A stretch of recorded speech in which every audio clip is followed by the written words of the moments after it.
Ladies and gentlemen, we are back. We are back.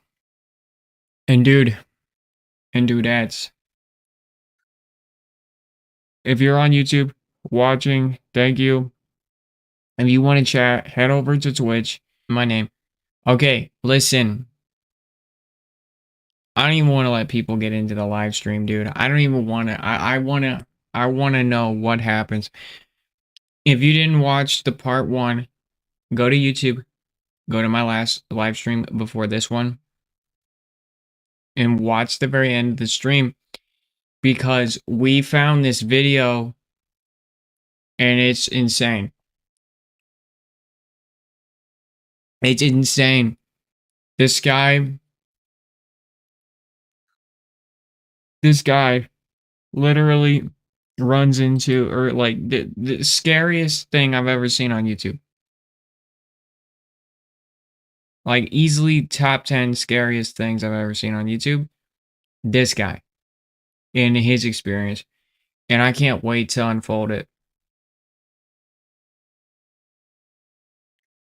So, without further ado, I want to, just for my own sanity, I want to see what happens, because he goes back to the spot.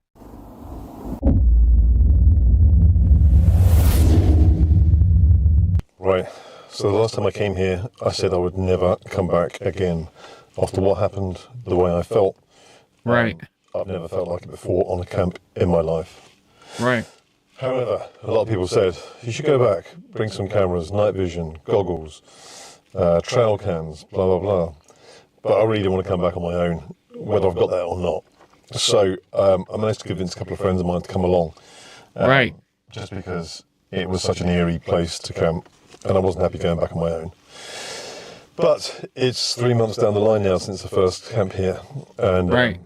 I've struggled to get them to agree on a date, to agree to come out, full stop. They're basically just wussed out. So, Scott and Ash, thanks. They I'm back wussed to my out. own. And I vowed I wouldn't do it, but I am. They wussed I'm back in out. the same spot as I was before. So, a lot of people said someone must have seen my car, knew I was camped here, so I'm going to do exactly the same thing as I did before. So, if it was because my car was parked here, then hopefully the same. This guy is crazy.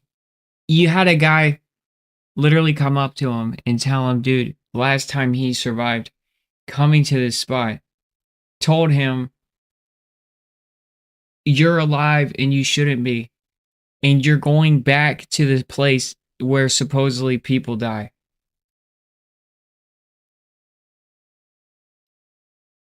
From like strange shit. This is nuts. Same things will happen. If it was someone, then I'll catch them out. Just in front of me over there is the entrance into the woodland from before. You may recognise it from the last video. And behind me is a man walking up here with a dog. So I have to wait until he's gone past. He's parked in a spot further down. I'm going to have to wait till he's gone. You know, that's really suspicious, because in the first video, there was a random guy who was loitering around that area. And then when he like was being attacked at night in that camp, that gave him that strange cryptic message. So it's just weird that people are around here right when he shows up.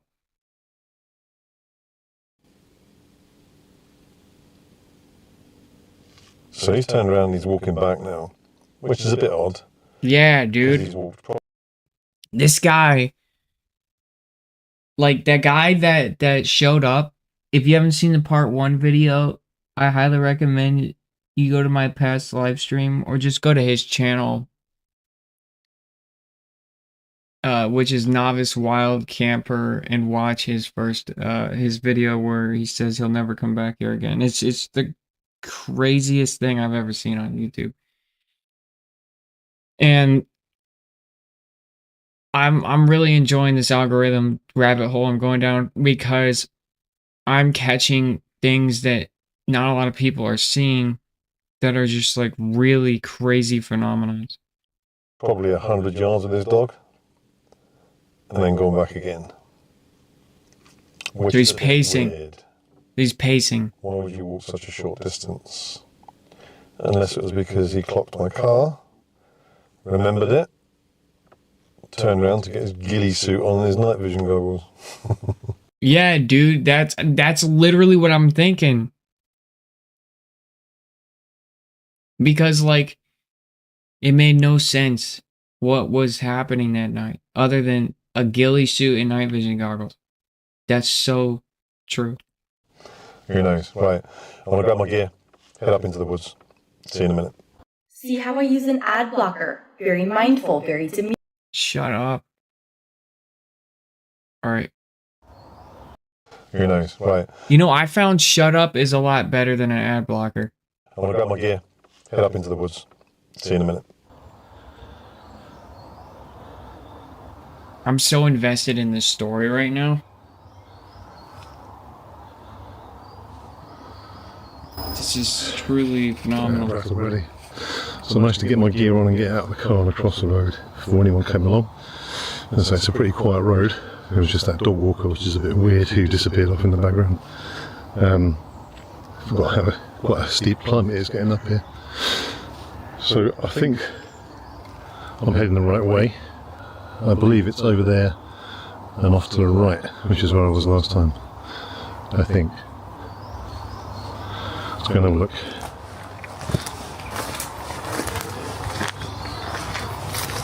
He's got a better quality camera this time around.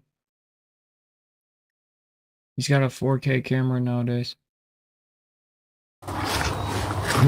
Stinks right now. A lot of people mentioned in my video that they zoomed in on different parts around the woodlands as I was walking through in the background, and they saw weird things in the woods. Like what? Like, I gotta go explore that comment section and see, because holy freak, dude. So I'll give you a quick, well, a slow pan round. See if you pick anything up. Right, I'm pretty sure this is the spot. I think. Positive. It was near a bit of a drop off, which there is behind me. Down there. And these two trees look similar. So I'm going to get set up quickly, and then I'll show you what I've got. So I've got a night vision camera that attaches to your phone. It's been sent out to me by a company.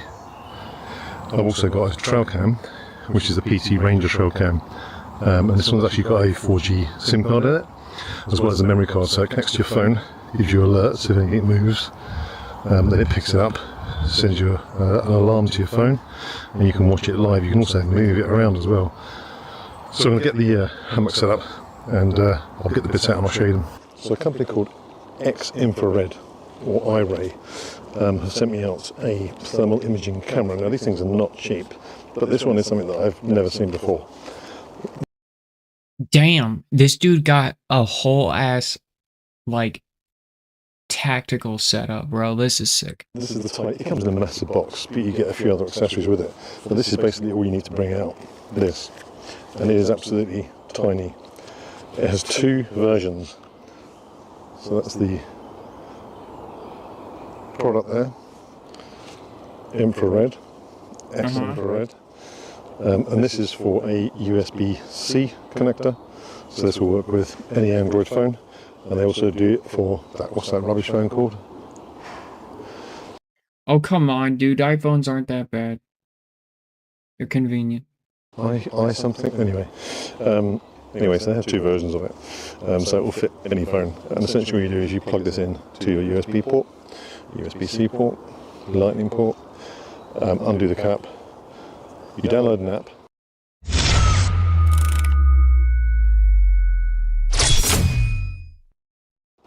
And you turn the app on, and you can choose different versions of how you want to see it. So you can have white hot or red hot or different color combinations. So as What the fuck was that? That was the creepiest, like, segue I've ever seen.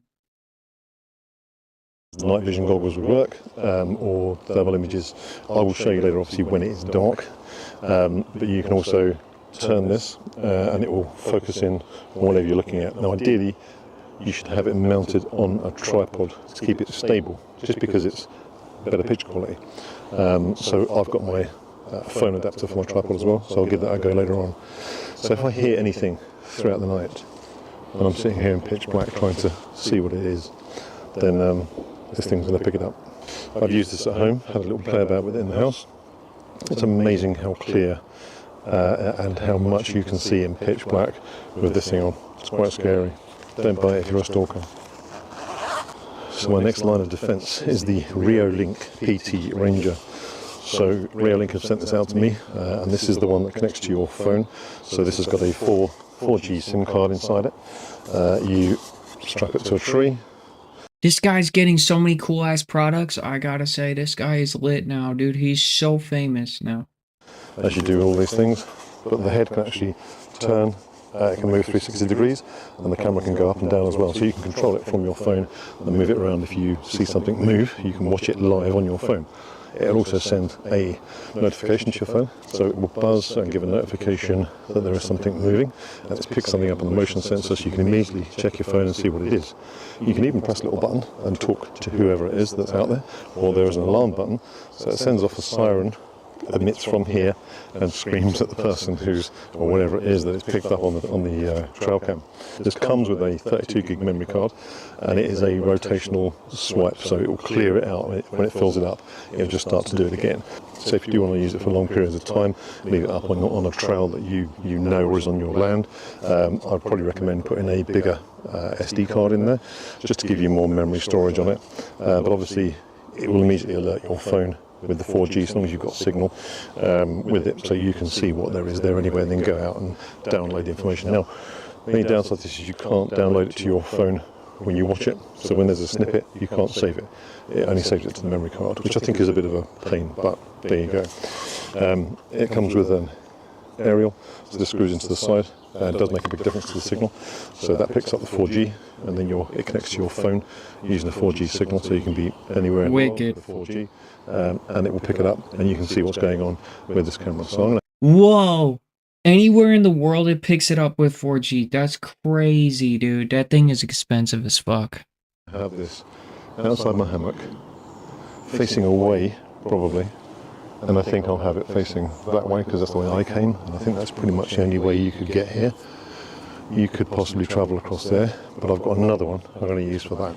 So this doesn't come with a 4G SIM card, you do have to buy that, but it comes with an SD memory card. So I paid £10 for one, and it's got, I think, 15 gig of memory, something like that, pay-as-you-go job. So not a lot of money, but it'd be interesting to see what this picks up tonight. The other one I got is just a fairly standard, straightforward trail cam. I bought this off Amazon, I think it was 25 quid. I used it on a camp before, picked up some odd things at night time, which is a bit weird.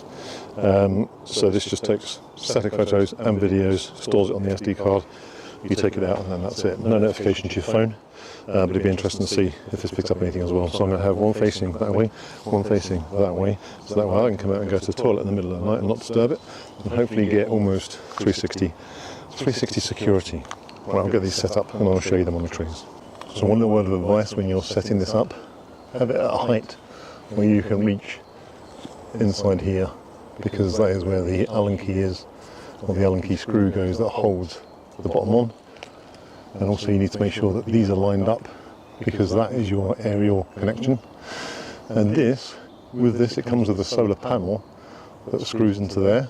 So this is recharged at the moment, it's fully charged up, and it should last all night and longer. But you have a solar panel that comes with this kit, and you plug it into there, put the solar panel up on the tree, and then it will continually charge this. So if you put it out on the trail for a really long time, it will just keep it charged up. It also has a waterproof covering that goes over this hole with the solar panel, so that no water can get in and obviously destroy it. So now we put the aerial on. That's so cool. For the 4G. This thing is so cool, dude. Screw that in. Wow. Point it upwards, and then I will reattach this further up. Okay, so that's me all set up. My Thermarest pillow, Flames Creed quilt, my warm socks. I've got a sleeping bag liner as well. Aegis Max one, which I've used before. I may or may not use it tonight. It's not that cold. We shall see. And my little hammock table set up and ready to go. Okay, so I just turned it on. Starts to flash blue, searching for a signal. And it should beep and say signal. Right, that's a bit annoying. I've set the trail cams up. I've turned my little cheapy one on. And I've turned the PT Ranger, the Rio Link one on, and it's not connected to my phone. So I think it's not getting a 4G signal. It's not strong enough here, maybe, from the aerial that's on the actual camera. I'm hoping that it's still working, and it just won't send me notifications. So at least I can then pick up the information from the SD card tomorrow. Or it's just not working, one or the other. Your roof gets hit with water. Fuck you ads. I'm invested in this. I'm about to get a fucking ad blocker. Cheers. Swear to God. It's all quiet on the western front at the moment. Just having my dinner. It's about 7 o'clock now. And there's been no noises. No weird happenings. Yeah. I'm a bit annoyed with the Keen Ranger PT trail camera. I think it's just not picking up a signal. Yeah. So when you switch That it sucks. on, a blue light comes on, it flashes, and then when it picks up 4G, it says connected to the network, or it says other things that's telling me it's not working. It's just not saying anything. It's just flashing blue for ages, and then it goes off. My phone will not link to it. It says there's no connection. So I've left it on. I'm hoping it is working and it will record. But I won't Crazy. until I get home and get the SIM card out and check it, which is really annoying because my cheap one that's on the other tree is doing exactly that, but I know it works. So yeah, a bit annoyed about that, but it may not be the fault of the camera. It might just be the signal that I've got here. I do have a bit of signal on my phone. The SIM card is inserted, I've checked it, so I don't know. Who knows what's going on with it. Anyway, just having my noodles. It is very quiet. There's no weird noises, no crashing or banging or anything. It's pretty silent. It's nice. So this is the infrared FLIR vision on my camera. You can see that's my hammock. There's my stove. That cooled down ages ago. And you can see where I've been sitting in the hammock, and I left it about 5 minutes ago. So we can zoom around and look out in the woods. It's a shame it's not a wider field of view. See if I can open it up a bit. I'll give you an idea what I look like. Right, so this is me, crouched now. Hopefully I'm in view because I'm near the That's crazy. set that was in focus. What does it look like? It's insane. Right, let's pan around and see if we can see anything.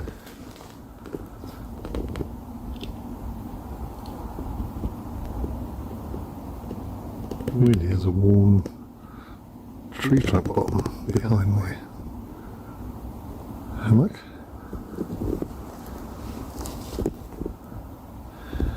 Anything up in the trees?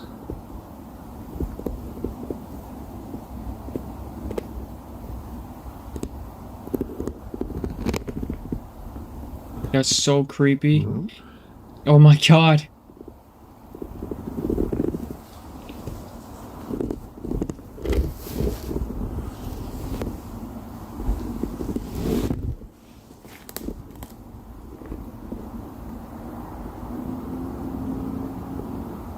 What is that? Down there. Running along. See it?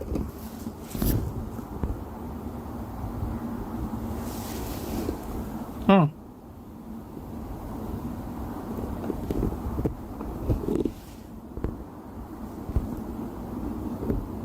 Okay, it froze there for some reason. Obviously it picked something up.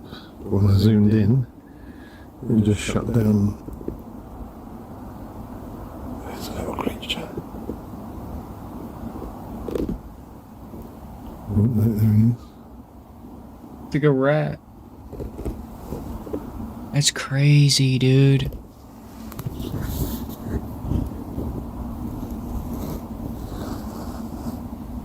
Just trying to focus on it.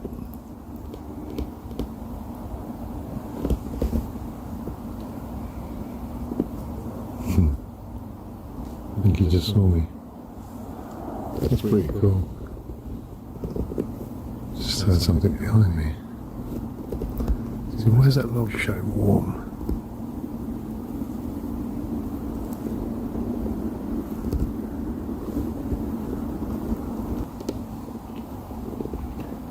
He's back. That's so nuts, dude.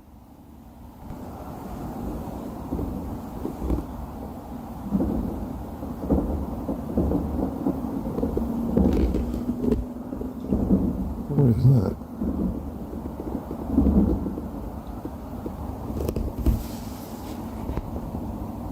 That's creepy. What is that? A bird. Oh, it was another mouse eating something.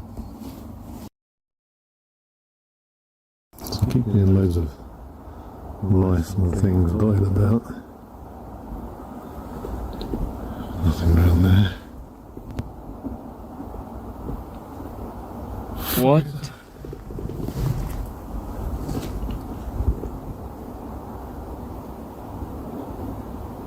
That is the most. Handprints. That just gave me chills up my spine, dude.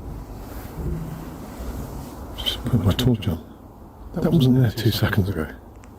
I swear that wasn't there. I am literally shivering right now. There's 2. This is real. This isn't fake. I keep seeing a flash. A light. It's like as the camera comes around, it disappears. See there? Right. Back to my hammock.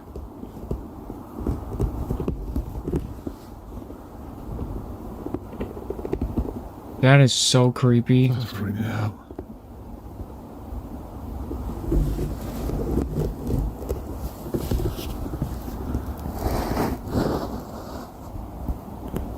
There's hands.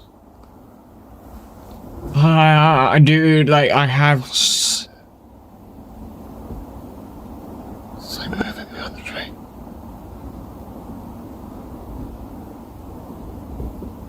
I am freaking out. Fuck.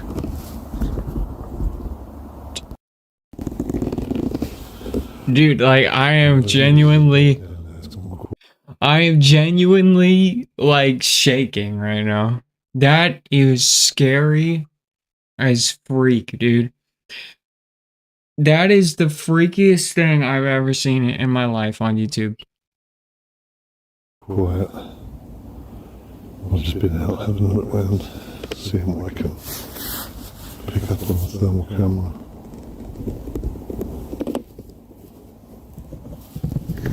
Just focus it in.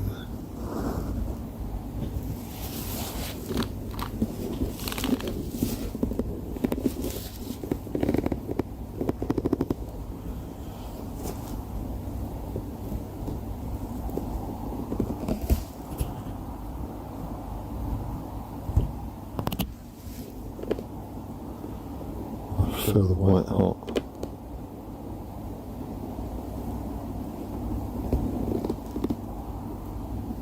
What is that? Something down there. What the hell's that? That's crazy. That's showing up hot behind a bush.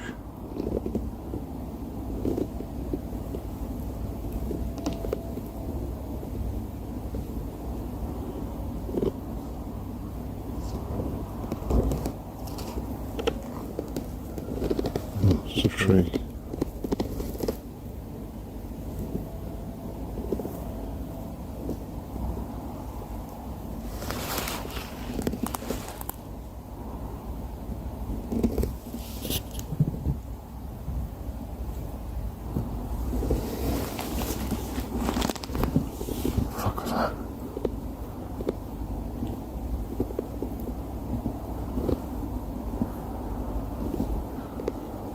Dude. There's a fucking hand mark on there. Dude, that is not okay. That is not okay.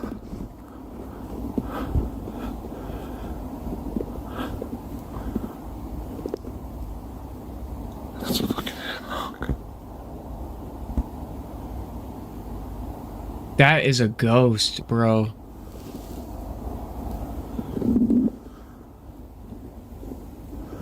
Oh!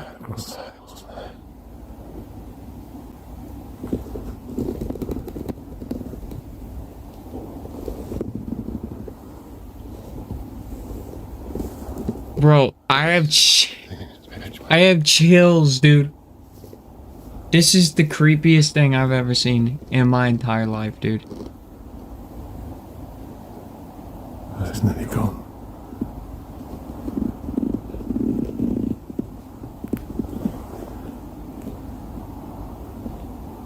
That is scary. He doesn't even care about being PG anymore. He's scared, bro. This is real, chat. If you're just tuning in, this isn't fake. This incredible DIY method. This is real, dude. Ah. I'm sitting here for that last. Fuck is that over there?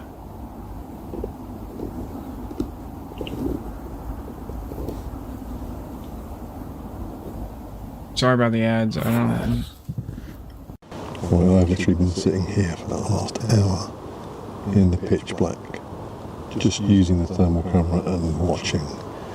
I've had quite a few crash noises over to my right.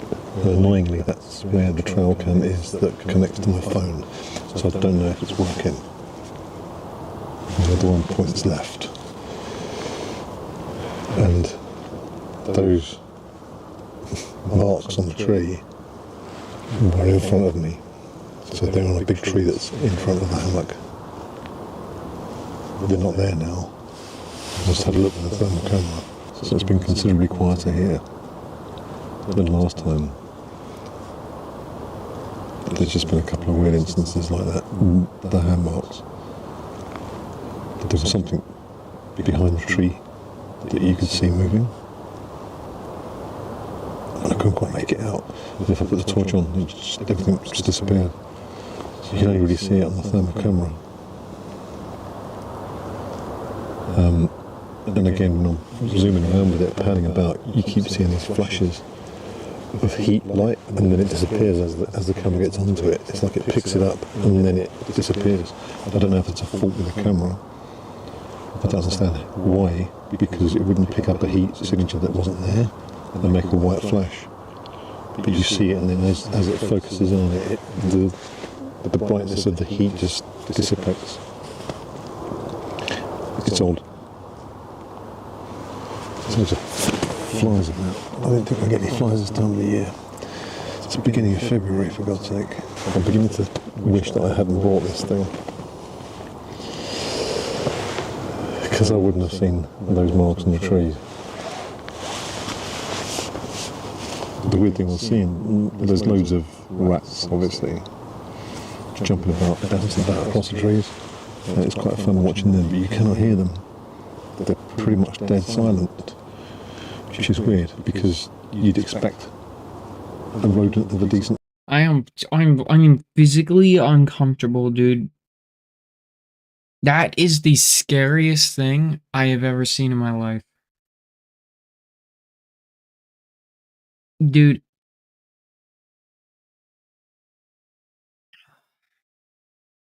Why is this video not, like, viral? I don't understand. size like that. It wasn't like a field mouse, it was a hefty sized rodent that it would make some noises scurrying about through the bushes, but it was dead silent. Which again makes me think that the last time I was here, what the hell was all that crashing noise? Weird. Bring it back in a bit. Right, so I've just been laying here in the dark for the last hour or so. And it's pretty quiet in comparison to what it was last time I was here. So I can now hear a road in the distance, which I couldn't hear before. But I keep on hearing like a distant banging noise. It's like a metallic bang, bang, bang, bang. And I also keep hearing like a long howl. It sounds a bit like an owl, but it's just too long for it. It's weird. It's in the distance. It's not close. But it's like you. This dude is gonna give me nightmares, dude. Oh, I'm freaking out, dude. Like, this is real. It's not fake. This isn't okay. You can definitely.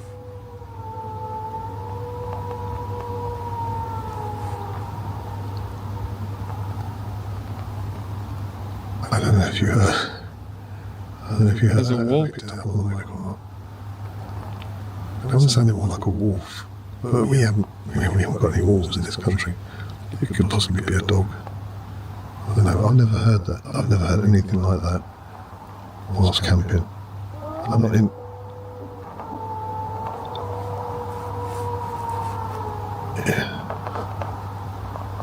That is the most psychotic thing I've ever heard in my life.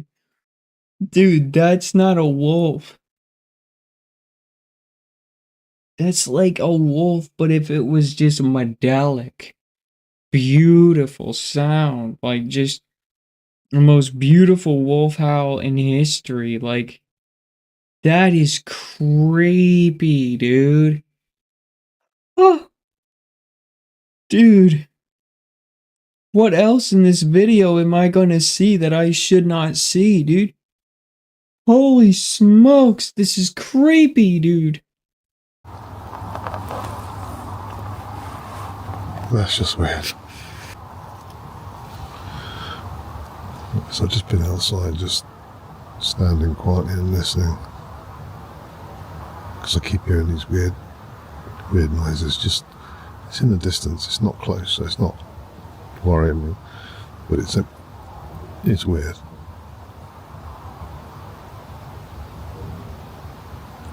There was that banging again. The mic's on this camera's probably not picking it up. It's distant. You might be able to hear the road noise. But the banging is really distant. But also those really weird howls that got me.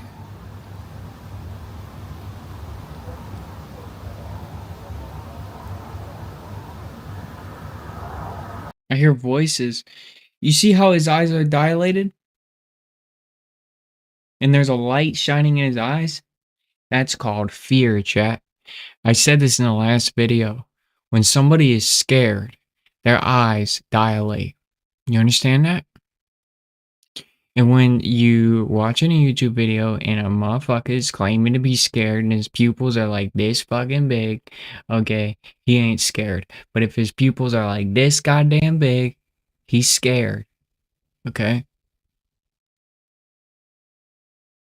Your eyes dilate when you're scared. Dude is terrified.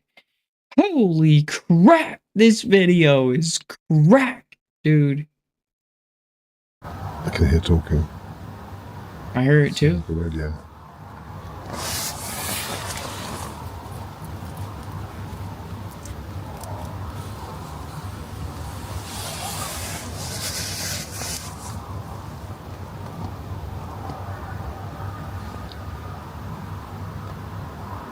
I might switch off for a second.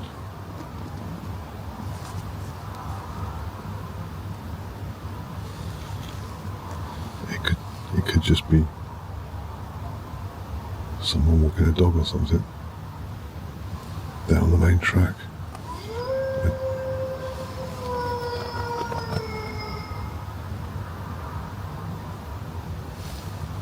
Fuck, that was close. That sounded like somebody playing a sound effect, like in a speaker.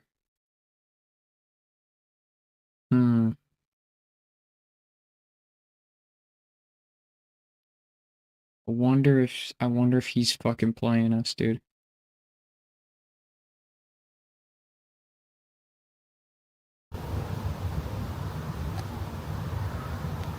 That was really close. I'm going quiet for a bit. Right, I'm absolutely freezing now. I've spent the last probably 45 minutes just standing outside in the cold, in the pitch black, with the thermal camera on, just trying to see what the hell was going on. There was no movements. There was a couple of crunches. I caught one on camera just before I saw that second handprint.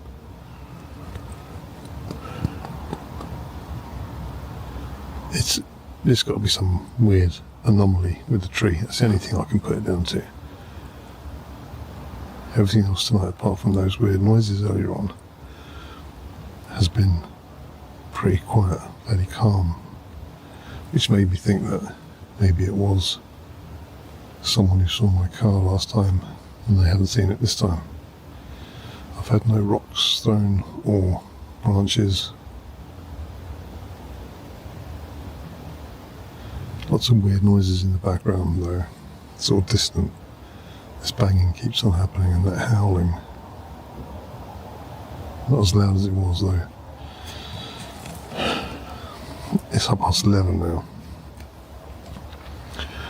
And I'm too tired to carry on with this, so I'm going to try and get some sleep. Hopefully. So if nothing else happens, I'll see you guys in the morning. Lisa saved my fiance. Shut up. Oh my god, dude.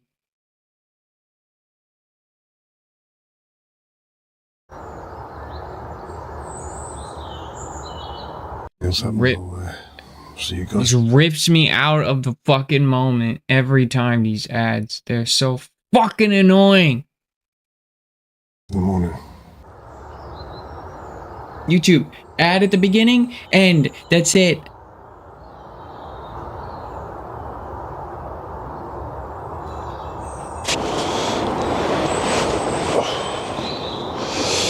Good morning. I did not sleep well last night.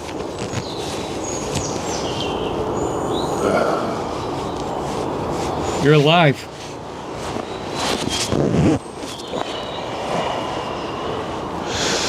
It's a cold one. Nothing much really happened. Apart from that massive explosion. I don't know if it picked it up. There's just some really weird bangs and noises around here. This is nothing like the last camp that I did, where everything was happening around me. This time it seems to be in the distance. You know, it's not crashing around me, things landing around me. You can hear things off in the distance. Those howls last night were just weird. But what freaked me out was the handprints. I don't know if it's like, try to think of a rational explanation, right? There is none. You have things like bioluminescence in water, right, where you see, algae and blue lights and green lights in water. I don't know if you've ever seen it before, but bioluminescence, it's a natural thing. It just happens. Was that something on the trees? Did it just look like handprints because it wasn't there?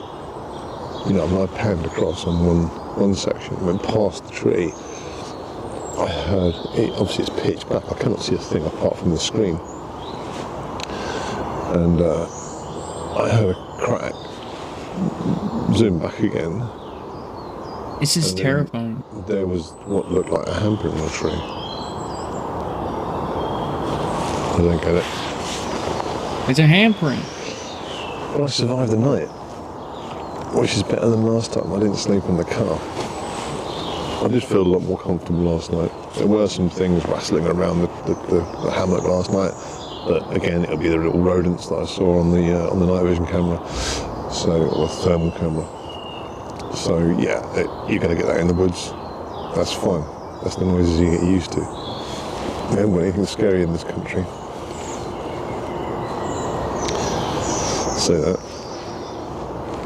There's Fred West and Jimmy Savile. Quite scary.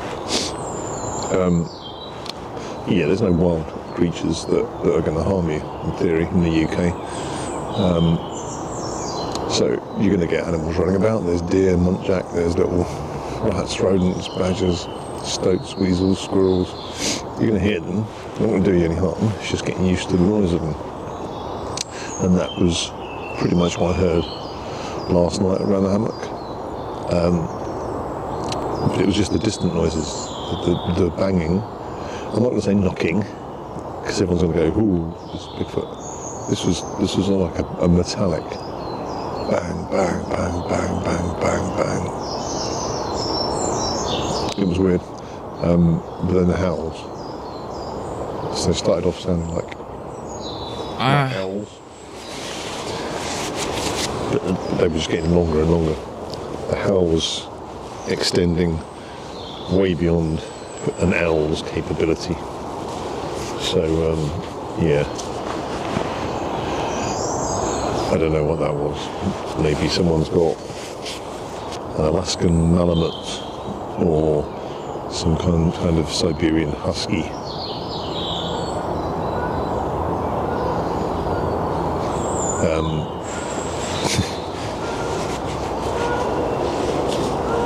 So that's a goose flying along, honking. But because of where I am and what happens here, or what's happened here, you're suddenly like, what's that noise?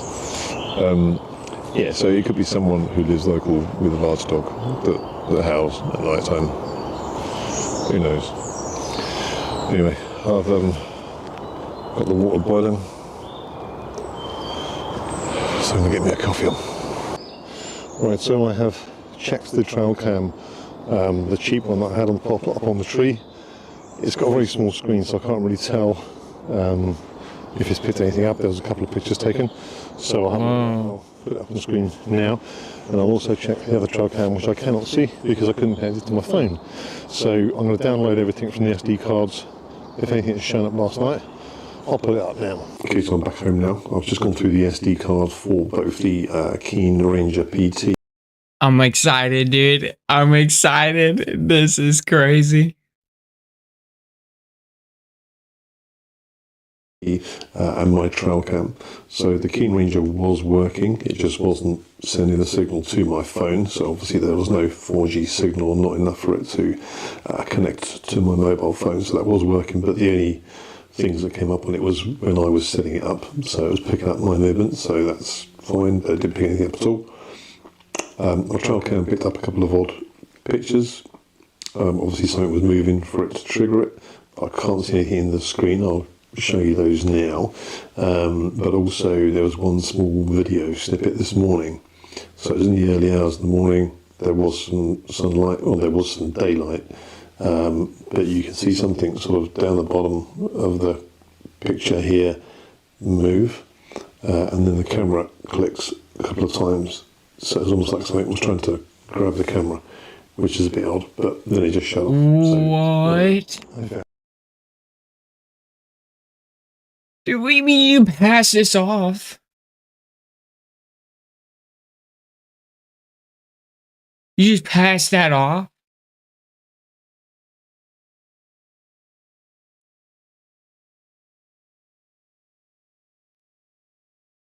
I want to have these read out to me.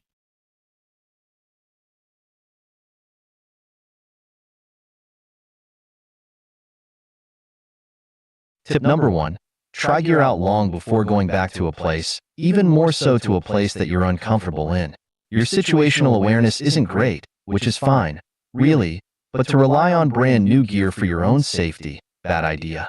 Use heavy-duty black string, 100 to 200 meters, very cheap. Tie a base of outer trees flanking your camp area, then attach small bells to it at intervals. Tie string 60 centimeters above base of tree/S. This is old school alarm, much better than some of the gear you had gifted to you. The black string is virtually impossible to spot in low light. Tip number 2, take someone else. This is basic stuff, and to guarantee your own safety and to return back to your family in one piece. Who will your son buy chalk treats for?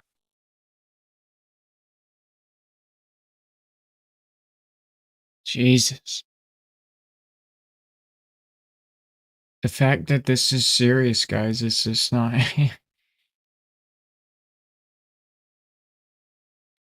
it's not a joke. Like, this is really a thing.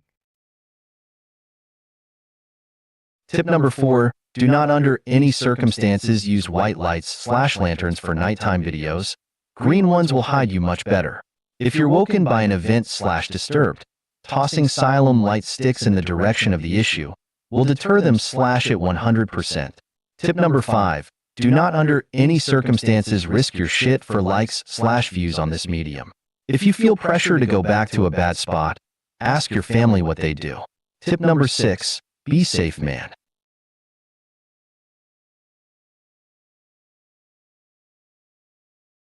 Yeah, dude. I mean, I'm gonna be honest.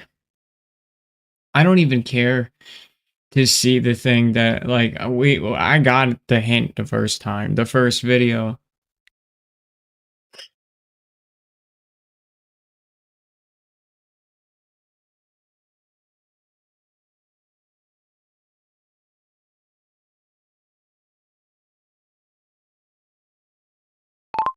This is maybe one of the craziest videos I've ever seen on YouTube, and the fact that it doesn't have like 7 bajillion views is really annoying. You not only literally risked your life to go out there, but you found something that's so irrefutably creepy that even doubters can't even deny the authenticity of the creepiness.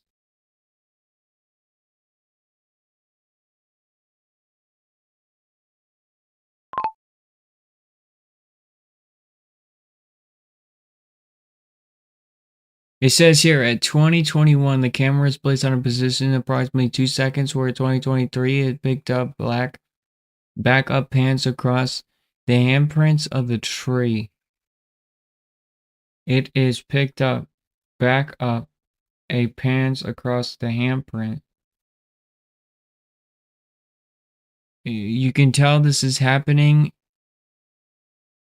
as the bearing on indicator freeze at 214 degrees for the second timeline. The background image lighting changes and the bearing indicator jumps to 216. I'd say you place the camera, went and stood with your hands against the tree for a good few minutes, and then turned the camera film and resulted a bit of editing the time in and out. Between that, there you go. Nice effort. So this guy's calling him fake.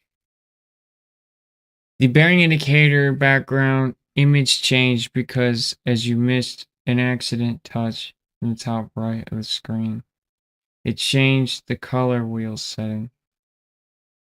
Nice try, but no.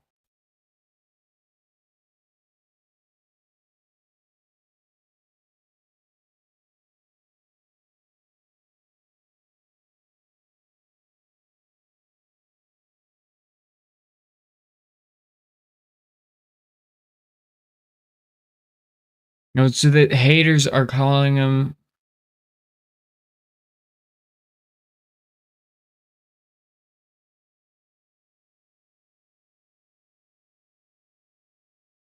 Yeah, I agree. That it did.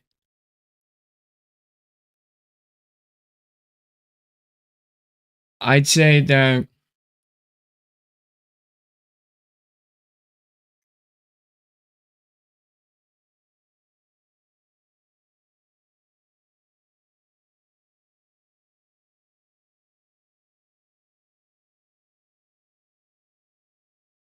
why aren't more people absolutely freaked out about the handprints? Forget the house, animals make all sorts of noise. Anyone who says, well, I raised huskies, they don't sound like that, is kidding themselves. Dogs can be bred with other kinds of dogs, resulting in a mutt. That can be all sorts of vocalizations. Or maybe the neighbors playing a recording to scare him. ... But the handprints. How is that not only the thing that they were talking about? Either there is some natural process that causes heat to radiate from trees in the shape of human hands, or there was someone very close to your camp messing with you. I'd also like to know what the heat source behind the bush was. That also stood out to me as more important than people seem to think. I agree. I have chills, by the way.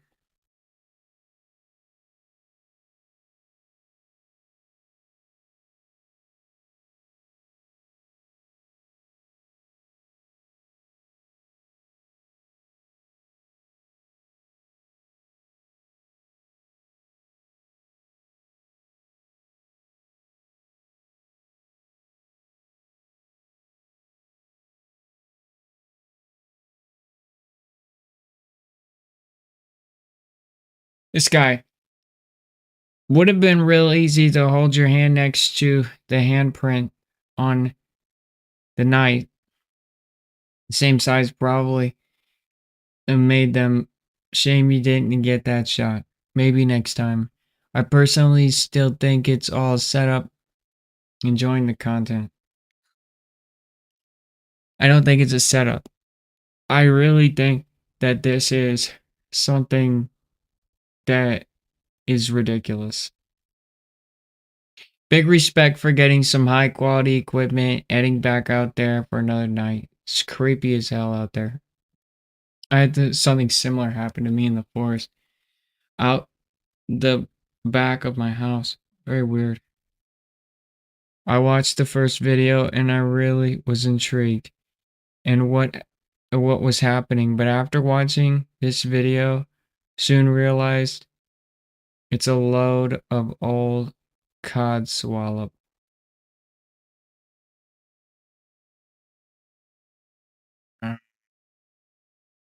I guess quite a while ago, but the flashes of light you're seeing when moving is the reflection of the thermal. Nothing weird. Whoa, clear as day, that handprint. Clear as summer's day, no doubt about it. I agree. Like literally that is maybe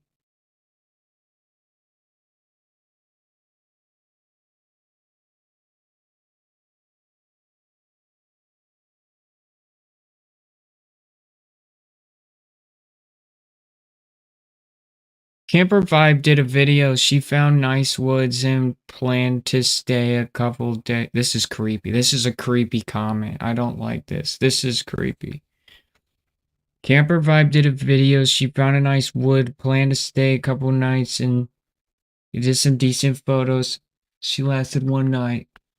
From inside her hammock, she recorded all sorts of noises, indicating human footsteps right outside.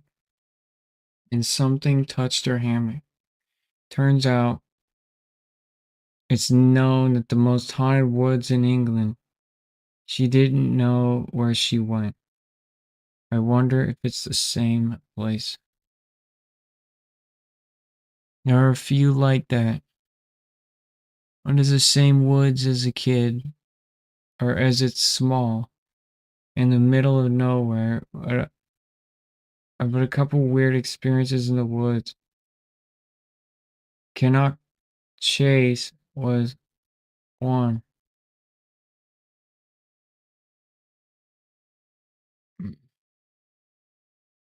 Matt be where she went.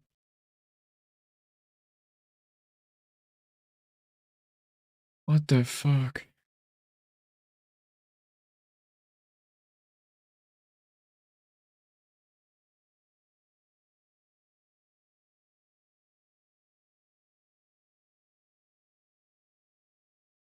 Oh, this is just so creepy, dude.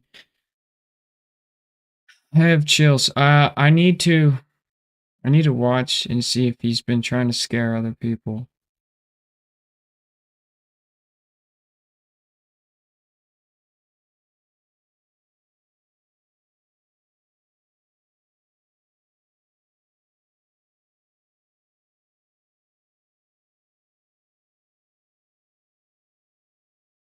I mean, he's just normal uploading every day and then Dude, I mean,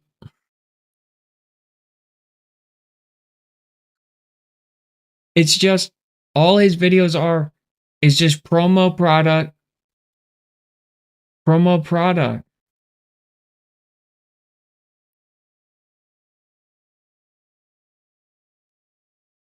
I mean, he doesn't upload scary videos.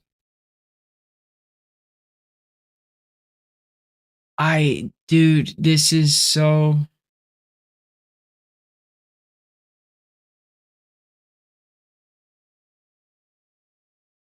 Alright, this is his latest video. In the comfort.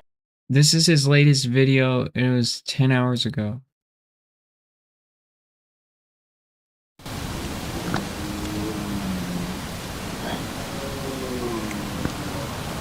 It's a bear. It's a bear. There's lots of weird noises, and the rumble of the tyres going across it. But in the middle of really weird vocalizations within this noisy. But if you crank the volume up, listen and tell me what your thoughts are.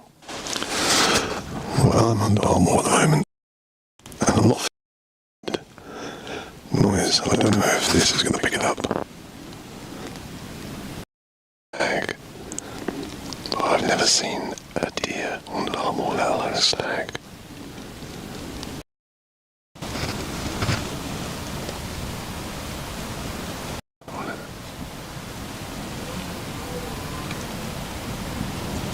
That's a red deer. Really? It's a long way away.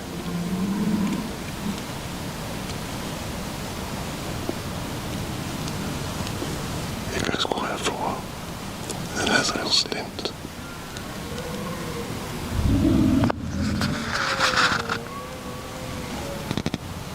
Yeah.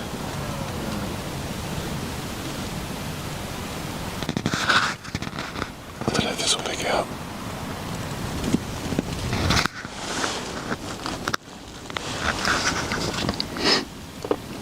It's been windy all evening, so I've not heard it. Now the wind has stopped. This seems to be quite constant.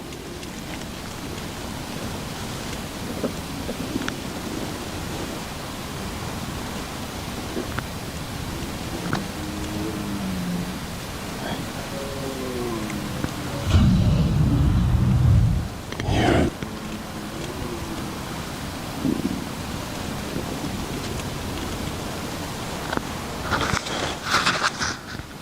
I'll put the mic near the door.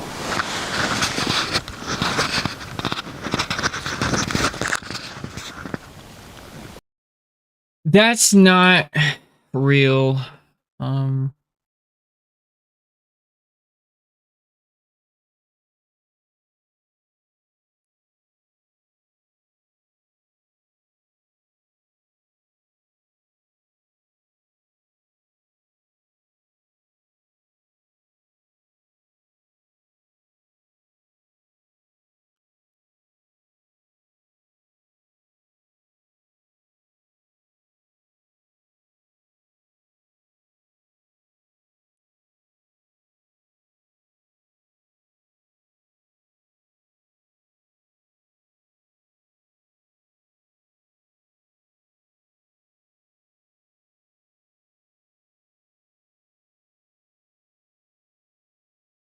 I mean, the people are eating it up though, and I mean that's definitely fake.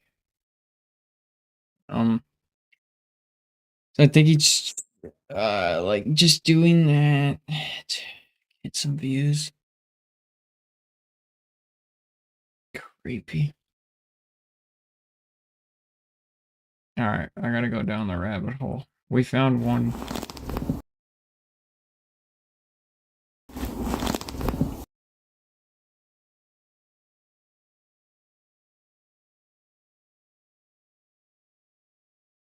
Hello, how are you? Hello, it's me. I'm cringing. So stickers are available.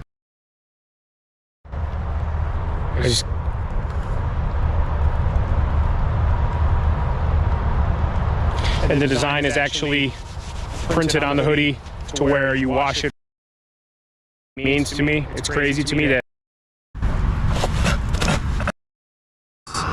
So we're gonna do about 10, 12 ounces. I always go lower.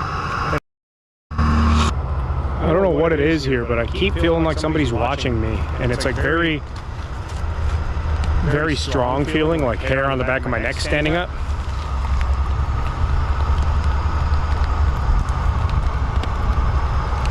I don't know. I just keep feeling like I'm being watched or something, though. I don't know. There are people around for sure. It's a very public park area, but I'm off the main trails by a ways.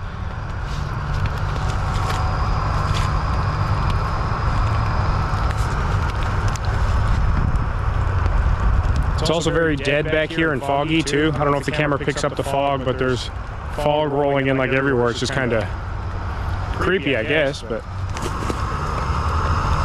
All right, that was fast. That was like 3 minutes. So let's see.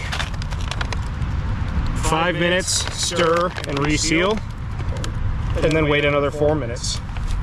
Looks pretty beef stew. Actually smells pretty good. You can see all the accoutrement. Corn and beef and peas and stuff. So, see how it goes.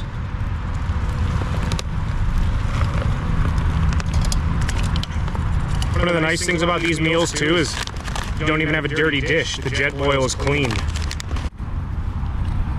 Super nice. Everything just goes right back together immediately. Let it cool down for a second. It's clean. It's just water. Take it home, let it dry out, and it's good to go. Yeah, and they taste like shit.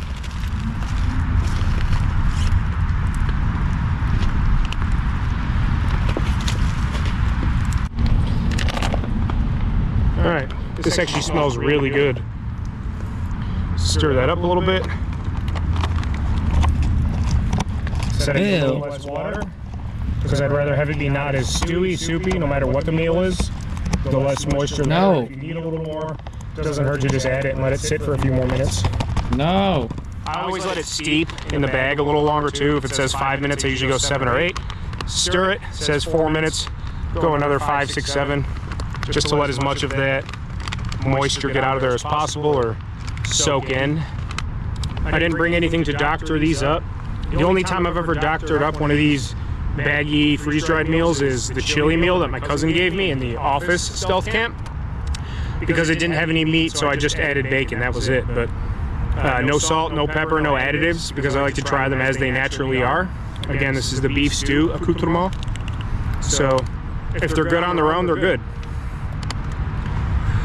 When I take these on camping trips this summer and on my canoe trips I have planned, I'll know which ones I like, so I'll be able to buy those and then doctor them up accordingly. But if they're not good on their own, I'm not going to waste my money.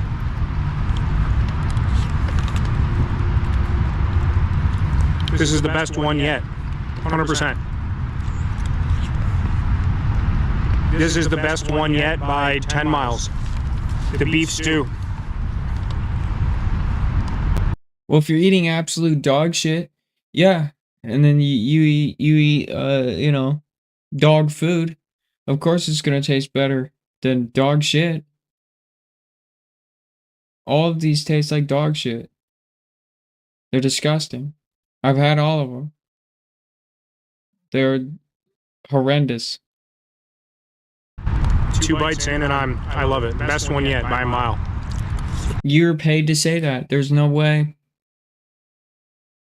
That shit tastes like watered down shit. They all taste like watered down diarrhea. I don't understand why he's like promoting this thing, dude. Even Rhett and Link said these are disgusting. I mean, everybody that's tried these are like, yeah, these are gnarly gross. It tastes just like that Dinty Moore beef stew. I know a lot of people don't like that, but it's cheap, it's easy, it's lightweight, especially for a camping meal. Perfect. I'm buying this one again. I'll buy 10 of them. Good for Can't you. wait for longer days, warmer nights. Got a lot of crazy stuff planned for 2024. A lot of it coming very soon, too. This just shows you how these dudes just like could be so fake. It's like They want to make you think that a meal that's quick, that quick is that good and that tasty and that cozy. It's like none of this shit is cozy, dude. Like stop the front. Stop the cap, dude. You ain't cozy. You're drenched. It's fucking soggy outside. It's like wet. It's raining. It's sleeting. The fucking windshield sucks. Like just because you put a pair of khakis on and you act like hippie jip tippy doesn't mean that everything's fucking cozy, dog. You're in the woods. It sucks. There's so much better areas to be in. You chose the most gruesome place to just sit down and eat shit food. I'm not trying to be a dick, but it's like, if you're gonna at least sit down in a fucking miserable fucking piece of shit, not even a tarp, not even a tent, not even a chair, and just lie to my face, don't expect no mercy when I fucking literally just scrutinize the shit out of you, dude. I'm insulted. Ain't no way anybody thinks that tastes any good. Those are disgusting. They taste like trash. They're not for people to consume. They're not even, dogs shouldn't even consume them. This is honestly a 10 out of 10 without any doctoring for what it is. Shut up. You're such a liar.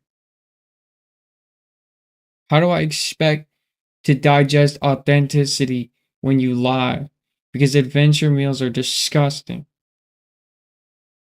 It is. It's not a 10 out of 10 meal, but it's a 10 out of 10 freeze-dried pouch, add water meal for sure. Best one out of all of them.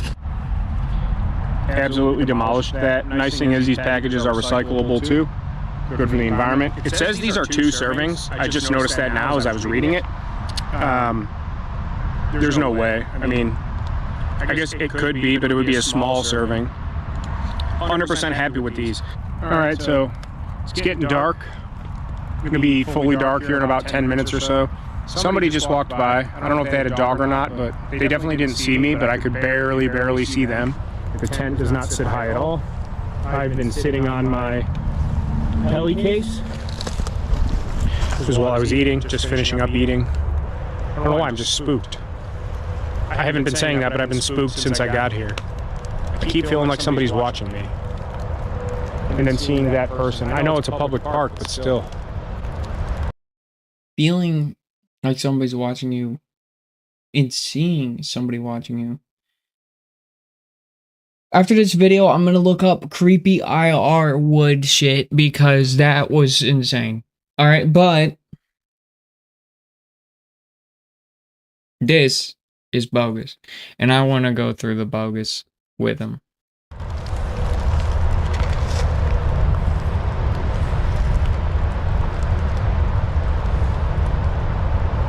That's a highway. Alright.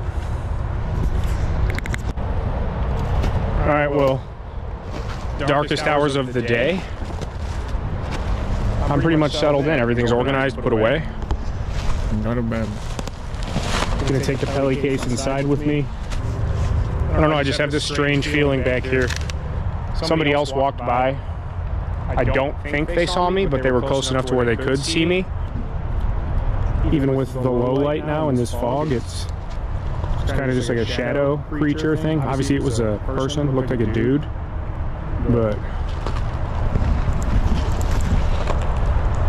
yeah, I don't like that. So it's very eerie out here.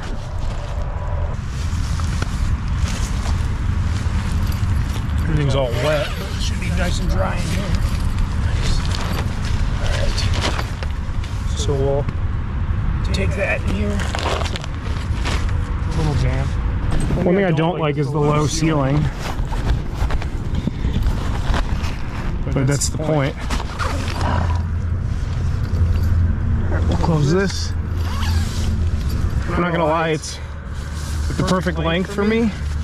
perfect size, nice and cozy. The ground is soaked even with the ground cloth.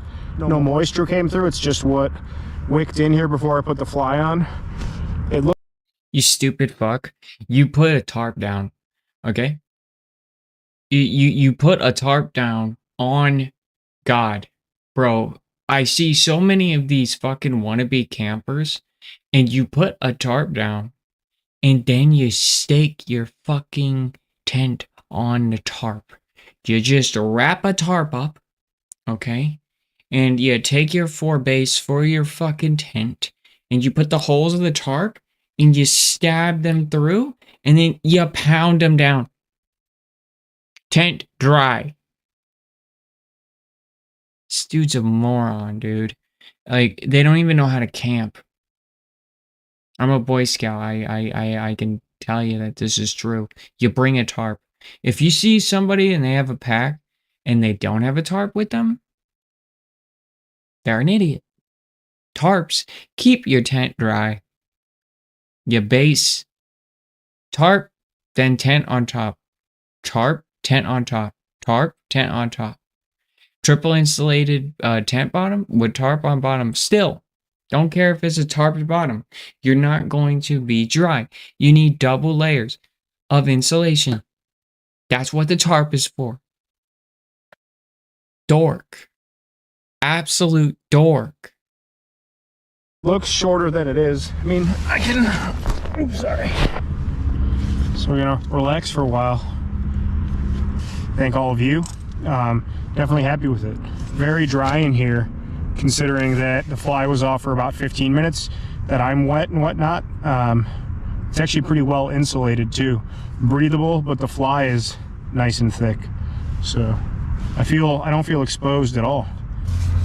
So I've been in here for a while now. I mean, there's really nothing to film in between things. It's a little small, but that's what it's designed for. I could definitely bring some gear in here, like a book, my laptop, a water bottle, any other crap that I really wanted to. I just can't bring my bags in. Other than that, things are going well. I'm in my sausage. It's like I'm the sausage and I'm stuffed in the tent. You know, like my peppers are down there, but I'm the sausage. You're looking at the sausage, because the sausage is me. There's somebody, hang on. I don't know if they can see it or not through the tent. I don't think so. I'm leaning right up against the light, but somebody's walking around out there very close to the tent.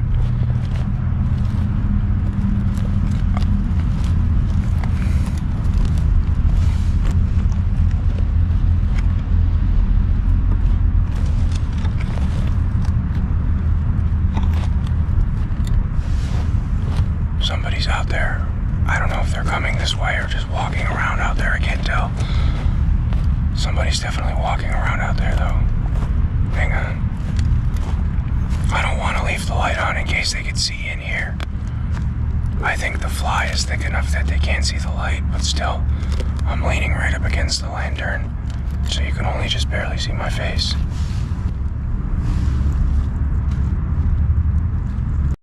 That's actually fucking crazy, dude. Yeah, dude. That's for not bringing a tarp. Dude, that gave me chills, dude. I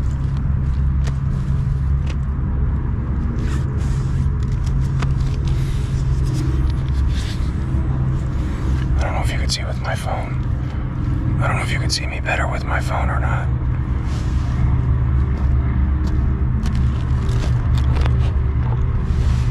Somebody's walking around out there. They're getting closer, too.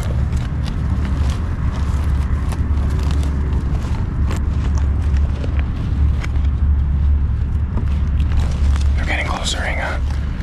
Hang on.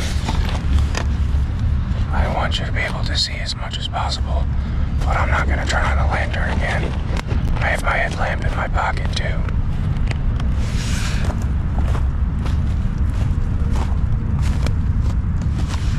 They're really close now. They're like, listen.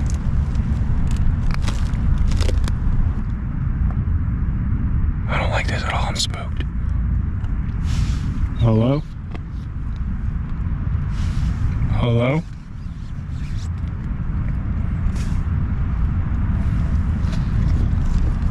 They're really close now.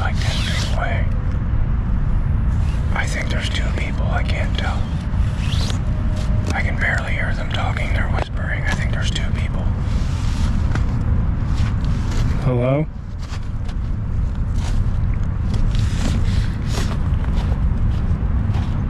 I think there's 2 of them. They're coming closer to the tent. They have to know that I'm in here. I'm gonna try and just be silent. Hang on. They're walking around outside in circles.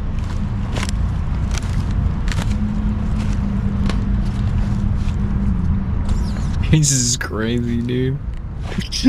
Hello? Hello? Alright, I don't like this. Hello? Hello? They're touching my tank. Stop.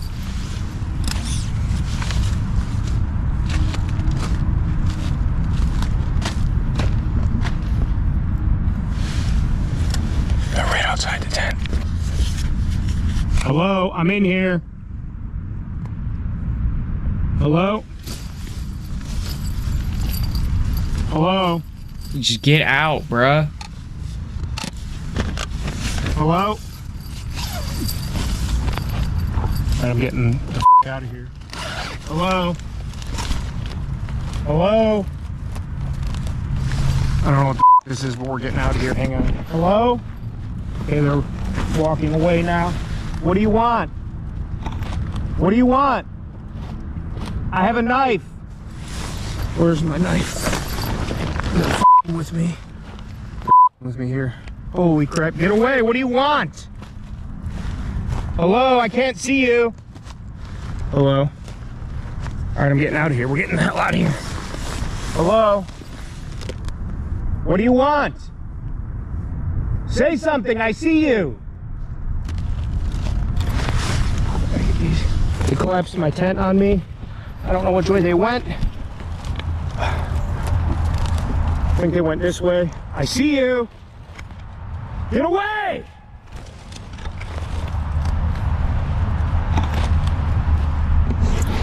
Alright, I'm spooked. I don't like this. Get my headlamp on and we're getting out of here right now. They're just standing there. They're just standing there. What do you want?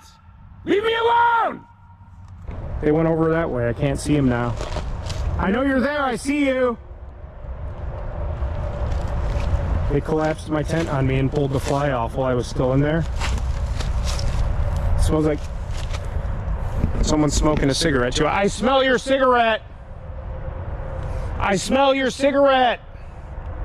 I don't know what to do. I don't know where to go. I don't know what to do. I have a knife. I smell your cigarette. Damn. All right, I'm officially like tweaking now. I'm like, all right, we're just gonna get out of here. We're just gonna get out of here. I'll come back for this crap later. Grab my phone. I'm gonna call 911 if you come near me. Should I just call the police now or do I just go? I don't know what to do. I don't know what to do. I'm scared to go in any direction. I don't know where to go. I'm scared to go in any direction. I smell your cigarette. Is the camera on? The camera's on. I'm recording all of this. All right, they're moving again. I don't know. I'm getting out of here. We're going. I'll come back for this some other time. All right, get the hell out of here. I'm leaving. Don't follow me. I don't know where to go. I don't know which way to get out of here. I smell your cigarette. I can hear you. I hear you. All right, I don't know which way to go. How the hell do I get out of here? All right, jeez. I don't know how to get out of here. All right, this is how the do I get out of here? Hang on, let me see if they're... Stay away from me! They're coming behind me. I don't know what they're doing. They could just be around. I don't know. I don't know where I'm going. They're at my campsite. I see them. I see you reflecting off my tent. Leave my shit alone! All right, I'm getting out of here. You can have it. How do I? Which way? Here. Okay.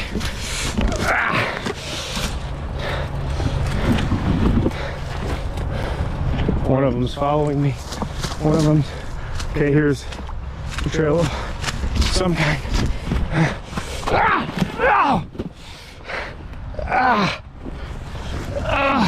I just ate I'm soaked.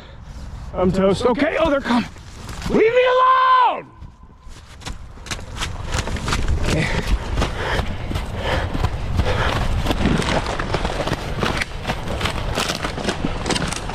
Okay. I don't know where I'm going. Ow! Ow! Ow! Ow! I just ate. Ow! I'm in prickers. Okay. Ow! Most. Ow! Ow! What the fuck? Okay. I don't see or hear anybody. All right, this is a clearing here. I just tripped over that. Ow! Oh, my knee. My poor knee. All right, here's a clearing.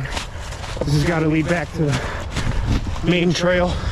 I don't know where they are. I think it's all foggy up here. I got water in my headlamp. I don't know where to go. I don't see or hear anybody anymore.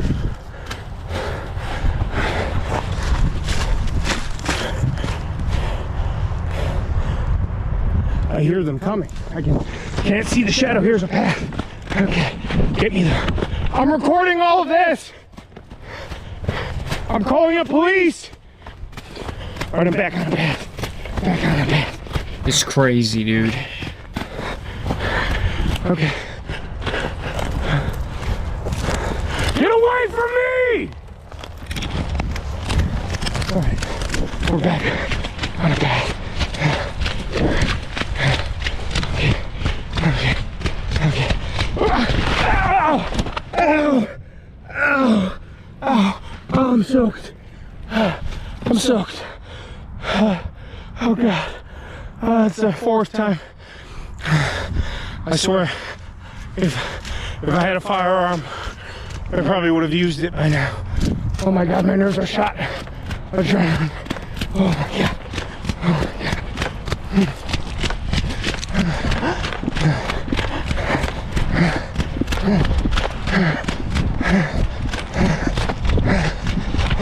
That's crazy. Oh man, I hope my phone isn't drenched. My phone is soaked. My phone is soaked. I can't run anymore. I'm close. God. Ow. Ow. My ankle and my knee. What the fuck? They were pulling on my tent. Okay. They were pulling. Jesus Christ. They were pulling on my tent. They ripped the fly off. That's when I sat up, then they scurried. Okay. I'm back in the field now. I don't see anybody. I'd be able to see them.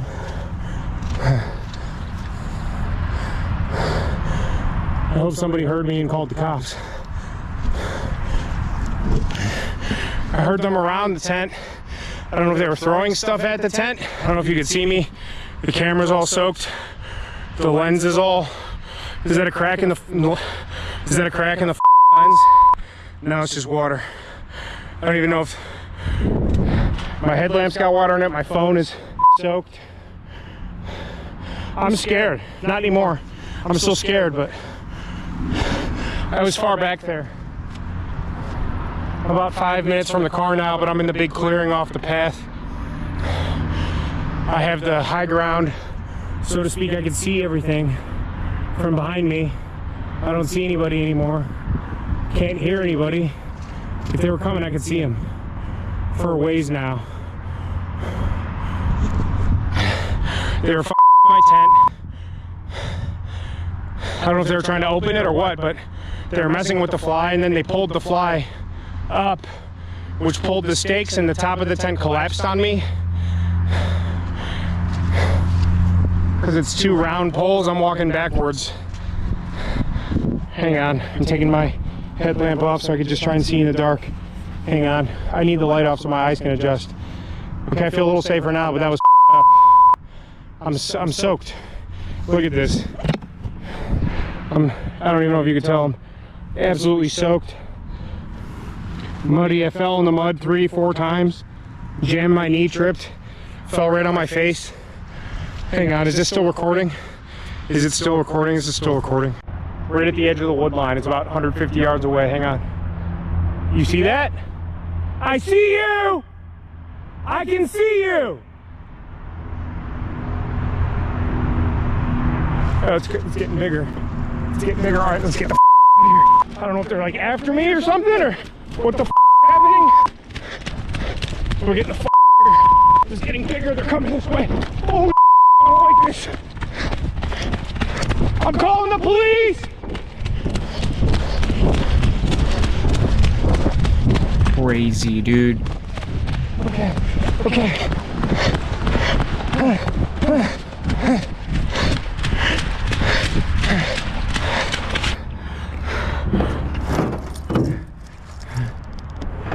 There's another car here. Okay. This is okay. All right, we're getting out of here. All right. Lock my doors. What the fuck? What the f? I'm soaked. Where's my phone? Everything's muddy, disgusting. My knee, I'm soaked. I gotta go home. All right, let's drive out of here. I'll record again in a minute. We made it out though. My gear's still back there. My tent, my dry bag, sleeping pad. I don't see anybody coming or anything. I don't know what the f they're doing back there. And they were messing with my tent and throwing stuff at the tent, walking around it in circles and stuff. Once again, just like the golf course. No, not the golf course. Or I guess at the golf course I got chased, but I had all my gear. I didn't have a tent. Now, just like the train tracks, all my gear is left back there, and I'm gonna have to go get it again in the morning. There's only one other car there. I'm assuming it had to be them. They were smoking cigarettes. I could smell it, like, not like you're walking and someone's, I don't even know what to say. My mind is fried. I'm terrified. I'm shook. I'm shook. I'm shook. All right, let me get home to the garage and I'll recap once I get home in 10 minutes. All right, we just got home. I don't know what that was all about. I don't know what those people were up to. There was clearly two of them. I don't know what I captured and what I didn't, but at one point they were walking and I could hear them. I hope you were able to pick up the audio on there. And then they got very close to the tent. I don't know if they were throwing stuff at the tent or just like feeling it up, so to speak. I can't think of a better way to put it, but they were right outside the tent and then they were walking in circles around it. And then at one point, that's when I started saying hello. I don't know if they could hear me whispering or see the lantern because I was laying on my chest and had the lantern up just like this so you guys could see me on camera. And then I was trying to use my phone, but clearly after I said hello, they knew I was there. They started lifting up on the fly, or they weren't unzipping it because the zipper's on the bottom. They started like lifting up on it, which pulled the fly clasps off the tent, pulled around tent pole, and it started to fall in on me. At that point is when I kind of sat up. And it's all kind of like a blur, but hopefully the camera picked it up. I don't know whether to laugh or cry. I don't know if my life was in danger or if they were just screwing with me and then they realized I was there. And then somebody was coming towards me, walking slowly. At some point in there, I smelled a cigarette, like someone next to me was smoking a cigarette, like someone exhaled and I was smelling it, not just like the burn of it from away, like secondhand smoke. Slipped on my ass one time. Sorry, this light. I don't even know what I'm trying to say.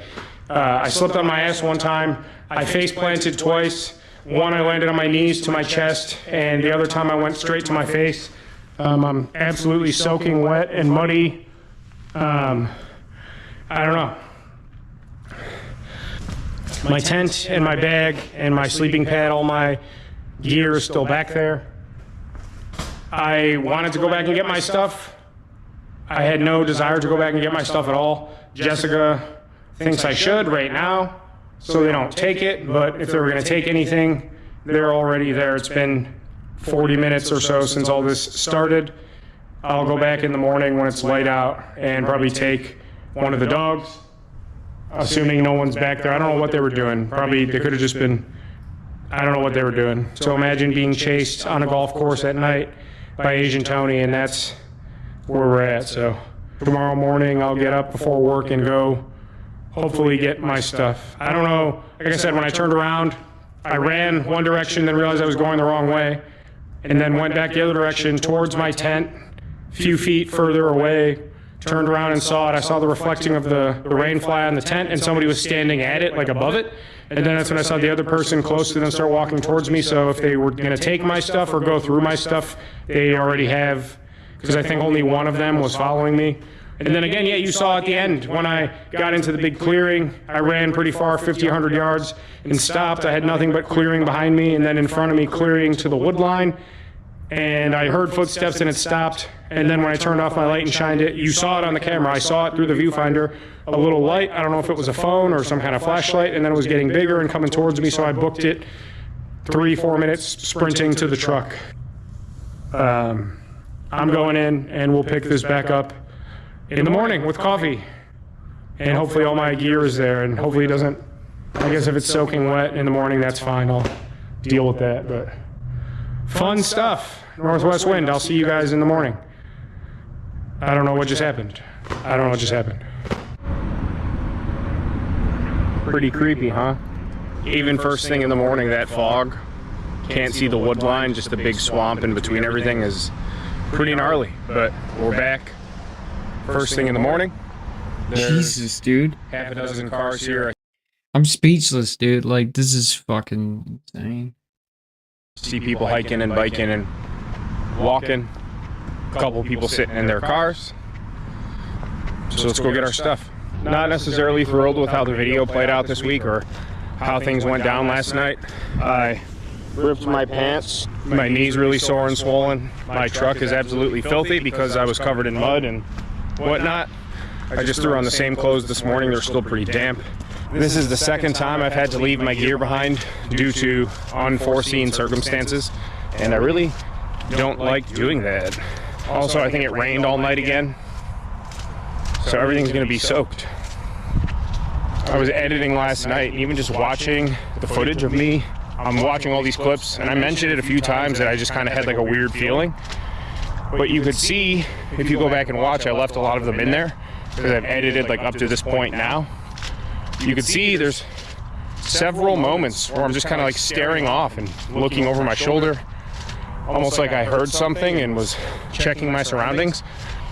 Where I'll be talking or just doing something on camera, and you'll just catch me kind of like peeping the scene or scoping things out. The entire time I was here, I just had that vibe. I see everything, I think. Yeah, I see it. Okay. Somebody was messing with my tent, 100%. And my dry bag too. Somebody messed with my stuff. 100%.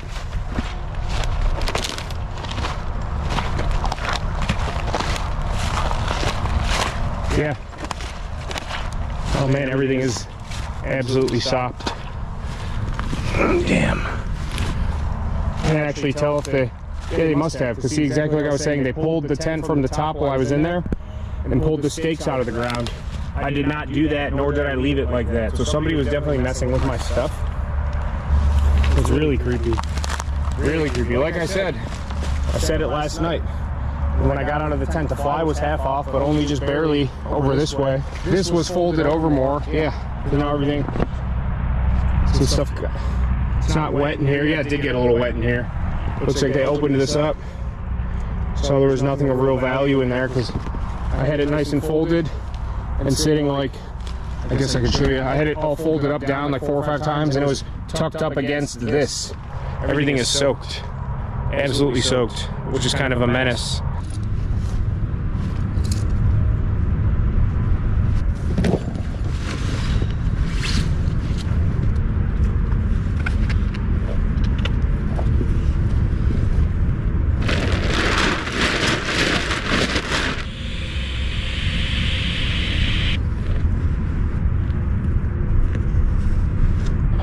think somebody does kind of hide out back here. I don't know if it's all the time, but here's a close-up. Here's the ground cloth for that tent. And then here's the actual tent itself. You can see the zipper and all that. Could just be kids. Could be Asian Tony or someone like that. No offense to Asian Tony, but let's make a sweep. This would have been a great spot just to do some outdoor camps in the summertime too. Just get out and camp, shoot a nice video, have a fire, cook.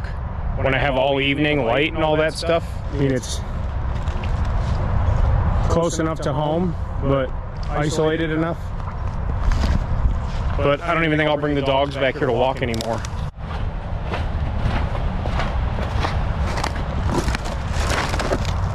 There's like another tarp tent thing over there. I don't know how good you can see it from here, but I don't know. It's close enough to 3 major highways that if you were just trying to exist out here, you could.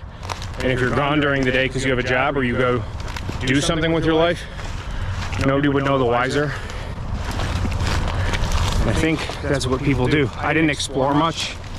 There's a ton of land around here to be explored, but if there's somewhere else, I don't want to know where. One thing that also just struck me, like I said, I've edited up to this point. Before I came out this morning, I was up late getting the timeline together. I was screaming pretty much at the top of my lungs. I also threatened to call the police 2, 3, 4 times, even though I didn't. And nobody came. I didn't hear any people asking if I needed help. I didn't show back up to the parking lot 20 minutes later and meet a cop or any other cars. So, geez, I almost just slipped on the ice again underneath this water. And that does not sit well with me. I'm sure if I called, they would have. I could have told them exactly where I'm at and said I'm in the woods a 1.5 miles off the western trailhead, but nobody came. That's the end of this one. All is well that ends well, I guess. I really think somebody was messing with my gear, but at least they didn't.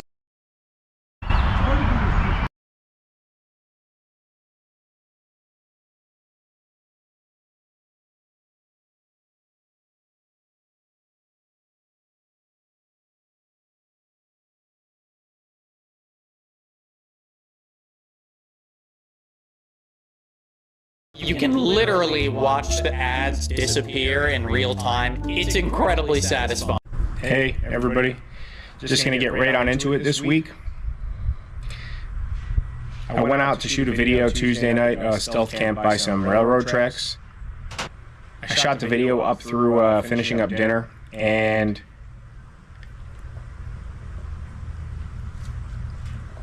my anxiety and panic really just kind of took over. My mental health lately has not been good at all. Some of the worst that it's ever been. The wedding, the planning, my work, my social life, everything just feels like it's a burden to me right now and to my overall well-being and my mental health. I'm not doing well. I'm doing the very best that I can to maintain my routines and self-care. Still trying to eat better, still exercising, still doing my best to just keep on track, but nothing seems to be a good solution in the long term, just little bouts of short term. I'm sorry there's no video this week. I was out there filming for a couple hours, got up through dinner time, like I said, was ready to kind of just hunker down for the night, and things just did not work out.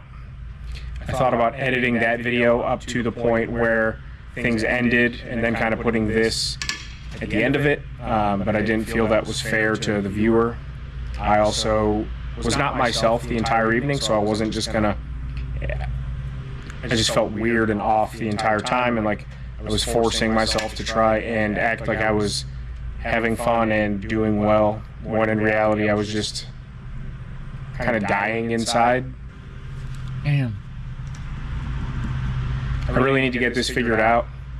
The exercise isn't helping. Changing my diet hasn't been helping. Therapy doesn't help me, hasn't for a while. I'm a lot more blessed and fortunate than a lot of people, than most people. I have my beautiful best friend, who's not my wife. I do have a decent job, but that causes me a lot of stress. I'm not doing something that I truly enjoy every day. It feels like waking up and getting out of bed every day is a chore. Nothing really makes me happy anymore. Finances don't make me happy. I'm not fulfilled with my work. I feel like I'm letting Jessica down because I'm just not myself these days. Things have been really good otherwise, but I'm just not me. I'm rambling, I don't really know how else to put it. I've always been open and communicative on this channel of how I've been feeling and what I've been going through, whether it's a video like this where I just need a video for the week and want to be honest about why I don't have one, or if I'm out camping in a dumpster and letting you know that I'm doing well or not doing well for whatever reason, whatever sake of wherever or whatever I'm doing, you know where I'm at because I'm open about it. I'm still here for all of you. You know, you can always reach out to me. My email and Instagram are in the description below. I respond to every comment, every email, every message. I'm happy to help you all if I can in some way. Or this is like the grand example of what depression will do, right?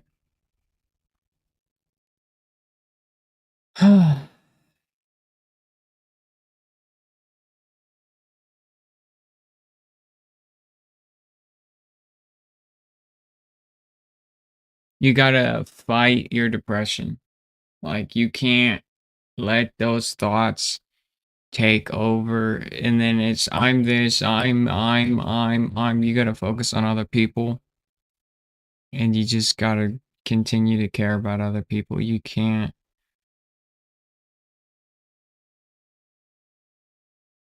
You can't. You just can't focus on yourself. You can't have your expectations. Your expectations need to go out the window. You gotta do only because it helps the other person. Man, breaks my heart.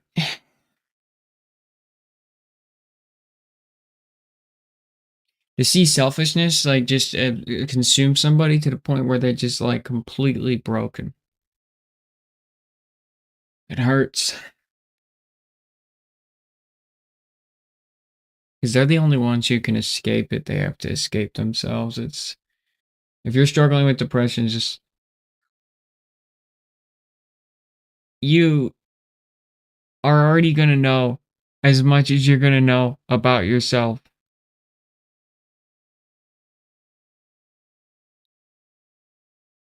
I feel like I could help him. You are always going to know as much as you are going to know about yourself.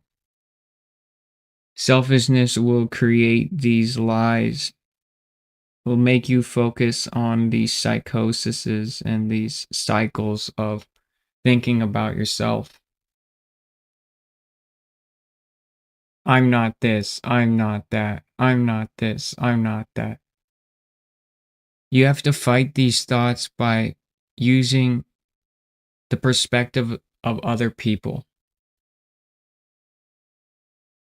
You have to really truly, for other people, do things for them. In no correlation to yourself. That's how you become fulfilled.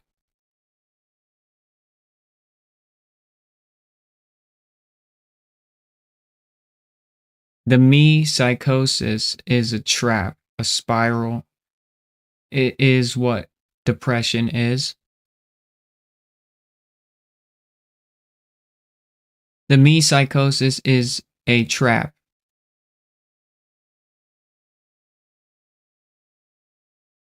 Laugh at yourself when you say things that aren't true about yourself.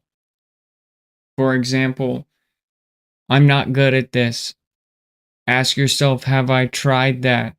If you haven't, laugh at yourself or being silly.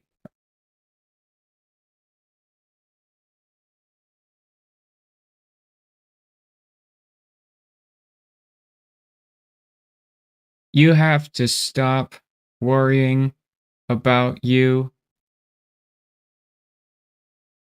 You already know everything there is about you. Your brain needs the perspectives of other people to give you fulfillment.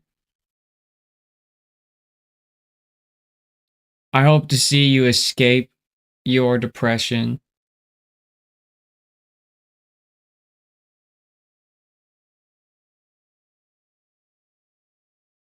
It's really sad to watch you be deteriorated by your depression.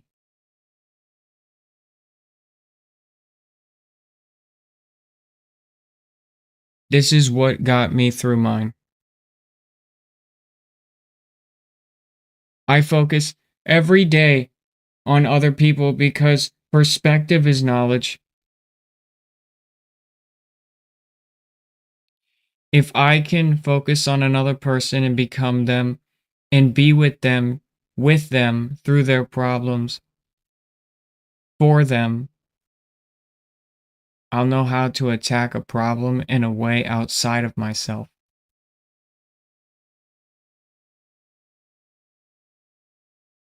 That's the real world example of the fulfillment. But this takes practice and discipline. You must truly do things for others and have no connection to yourself.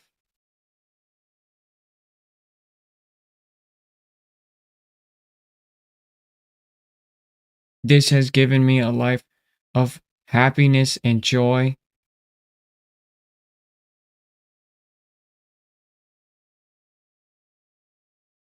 This has given me a life of happiness and joy.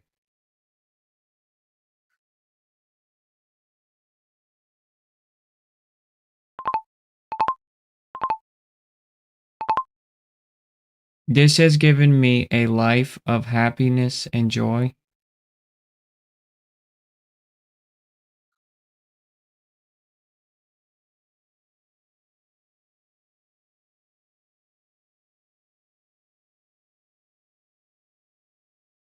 This was the great escape of my depression.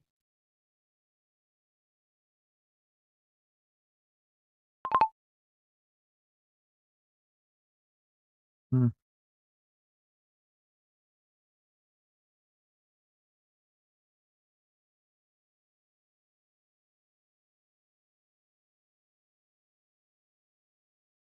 I think that's going to help a lot of people in the world hear that.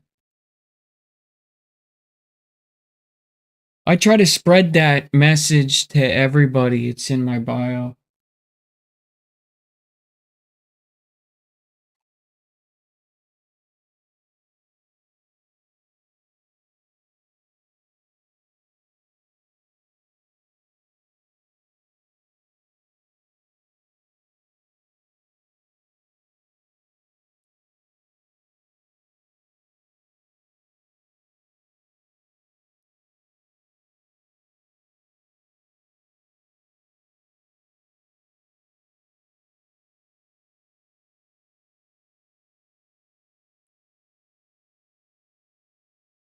Oh man, it's so sad.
I hate DJs on YouTube, man.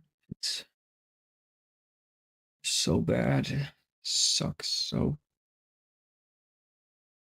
Hey, everybody. Just gonna.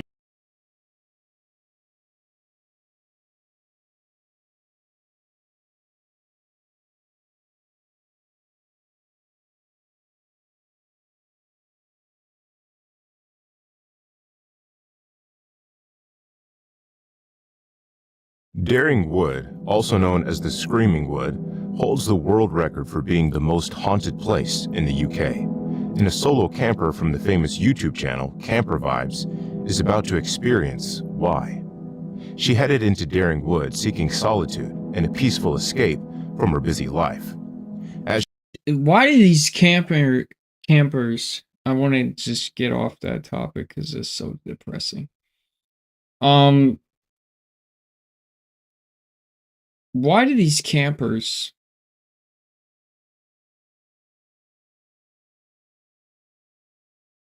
like do this shit? It is so stupid.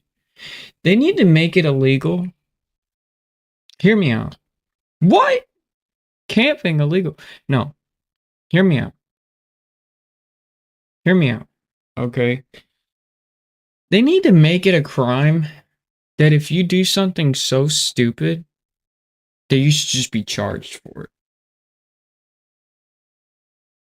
Like, you go to the UK, you go to a dangerous place, you should be fined. There should be, and this is why, okay? Thank you for the people who donated to St. Jude's. So cool. If, for instance, you have muggers and crap in the woods, or the woods are evil woods, right? And there's evil demons and crap, and they like harm people. Okay? Whatever. Well, if you weren't to go to the woods, the evil demons probably wouldn't be able to be evil, would they? No. If you went to the place where all the muggers were, the muggers wouldn't have anybody to mug, now would they? No. Alright? So if we can make it a crime, because these people have no ill intention, right?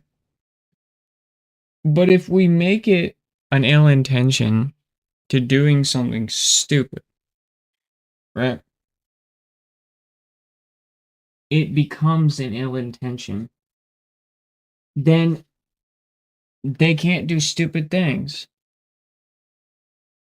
To the extent of this. I'm not talking about, oh, you failed your math test. That's a crime because you made a mistake. I'm talking about just blatant stupid. You go to the most haunted place in the world and you stay there overnight. Wow. Things that we can't foresee as humans. You understand that? We can't foresee this as humans. We can't comprehend this as humans. You understand? We don't understand the paranormal. We don't understand the UFOs. Let's just take a step back and have some discipline going into these things.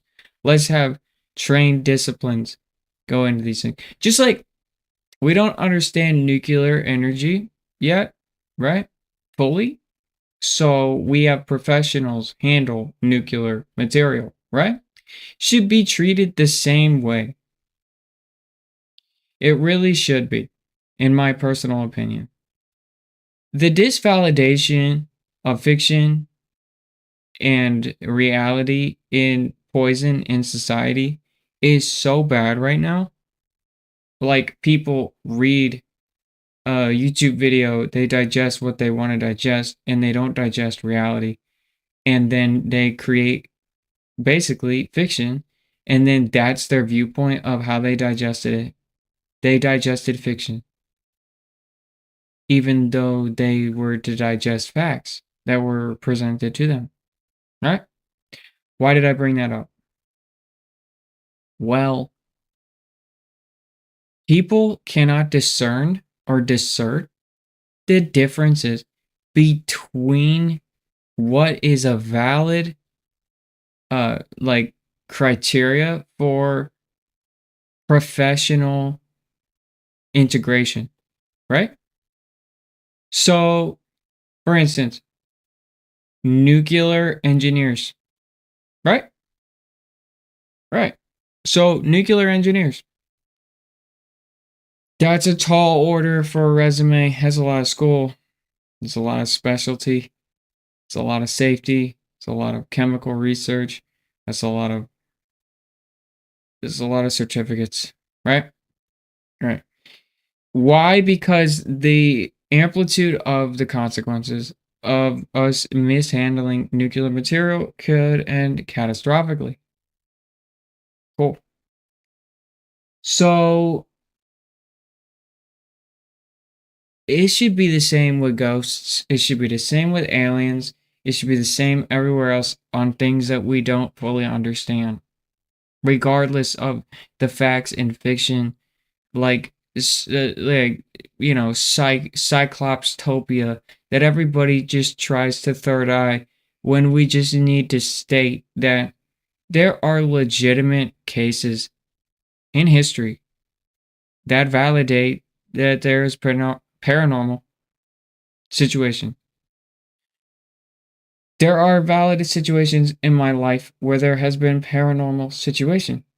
The house that I live in is There's something in here that's not of this world. I don't know what it is, but I'm moving soon, so I won't need to care. And it can try to torment the next people who live here. I don't give a shit. But it can't torment me because I don't let it fuck with me anymore. It goes its own path. I go my own path. We stay in our own lane.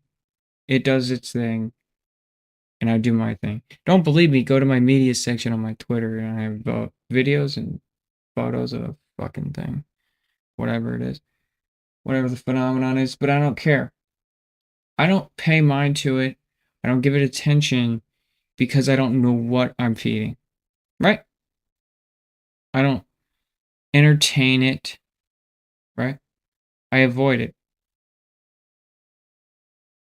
because I don't know what I'm playing with. Is it fire? Is it ice? What is it? We don't know how it's going to burn. Right? So, same thing with religion. Where religion is protected, and there are scholars, and there are hundreds of thousands of different people out there that are leaders in religion research and religion leadership roles, right? So, but is religion still skeptical? Yes. Why? If it's so protected.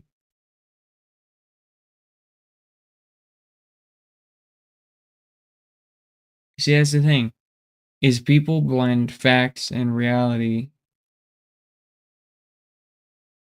incorrectly.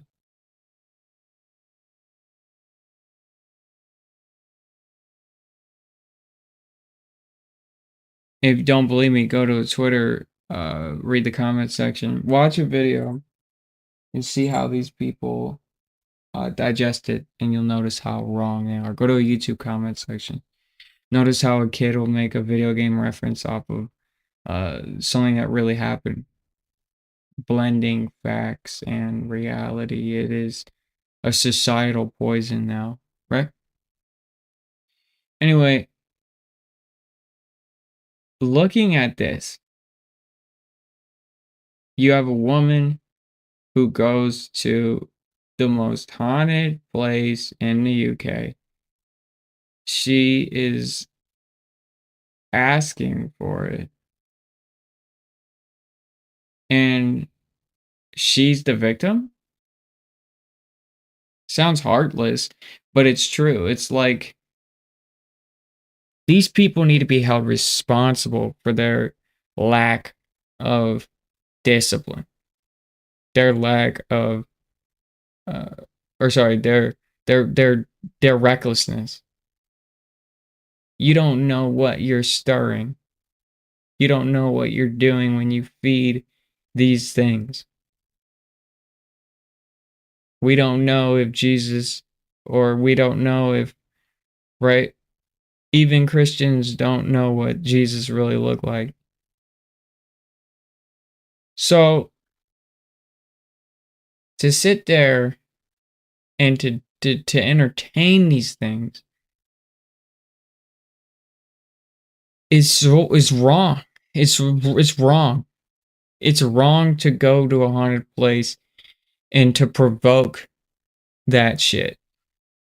And to act like you're not provoking anything by just your presence disrupting the obvious you're not invited shit. Get over it. Energy that this place has a history of serving out to everybody. Right?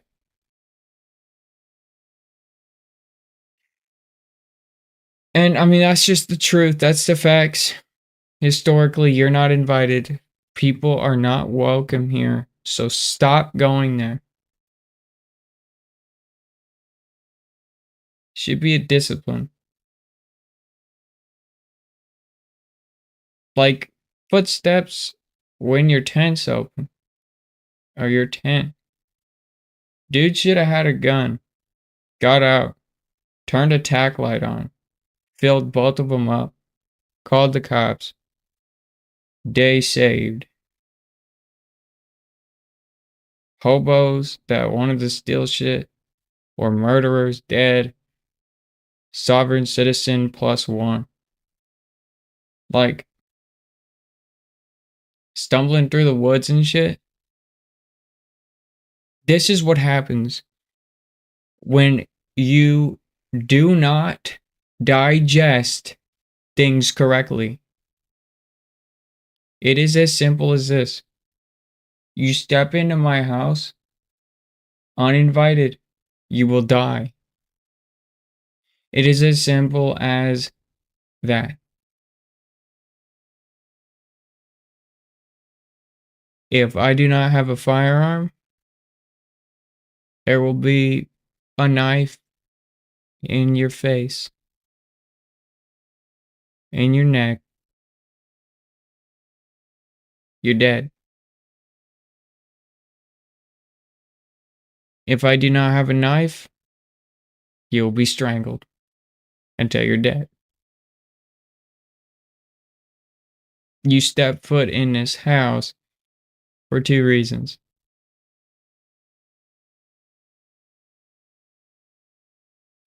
To harm me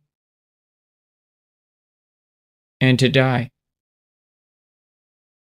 You step foot on that man's campground and you touch his tent, and when he says go away, you do not leave. Your intentions are to die and to harm him. These are the 2 facts of the matter. And when it is come to war and it is time to fight, be a warrior for your ancestors, for the hundreds and thousands that died before you, for you to be here. It is time for you to fight. Because their ancestors died for them. Hundreds of thousands of people died for them, the people who enter your house, for him to kill you. It is war. You understand that your generations of generations of generations of generations of generations of generations sacrificed their children, sacrificed their lives, sacrificed entire nations. Some of you generals sacrificed hundreds of thousands of lives for you right now. So you don't fucking fall over like a pimp weasel Okay? You fight. And that's where your warrior instincts come from. That's where it all starts. And you leave a legacy. Okay? And my cushion is fucking. God, I have this cushion for my spine.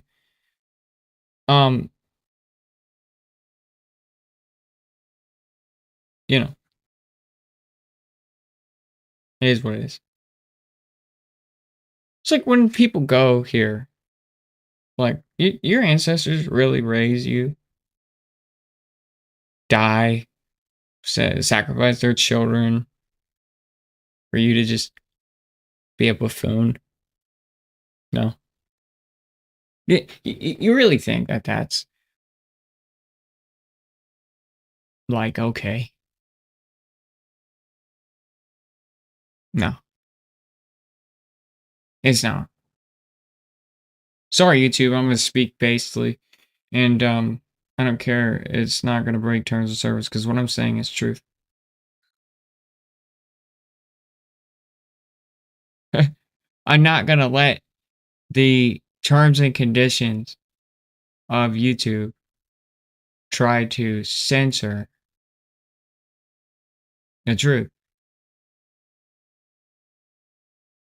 Do the right thing.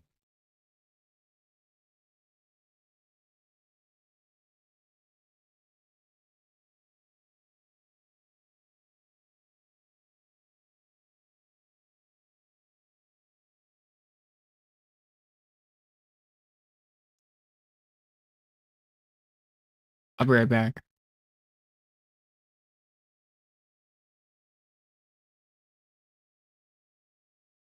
I have a visitor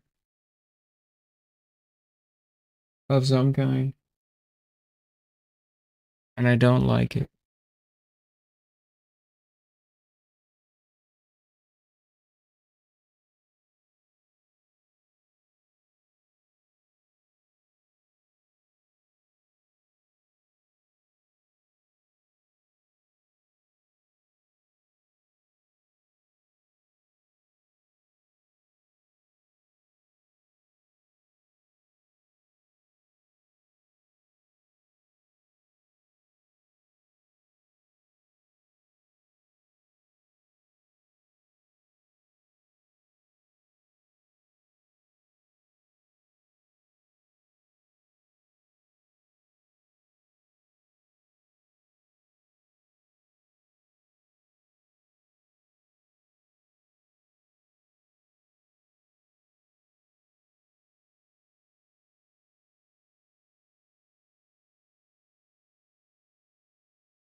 back. This is how aware I am in the world, and I'm gonna tell you how dangerous I am as a human. I'm Native American. What I'm about to say is extraordinarily controversial, and I don't care about your opinion. But I have the ability to sense people, spirits. It's in my religion. But as I spoke, I sensed something. I went upstairs. I shined a flashlight directly in my yard, directly where I believe that what I sensed where was. There before my flashlight was an albino rabbit. An albino rabbit. Bunny rabbit. Just so you understand.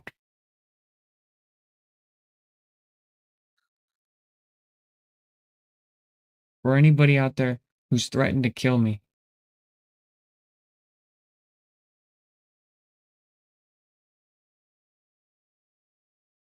I heard a rabbit outside of my house on the other side of my yard by sensing it.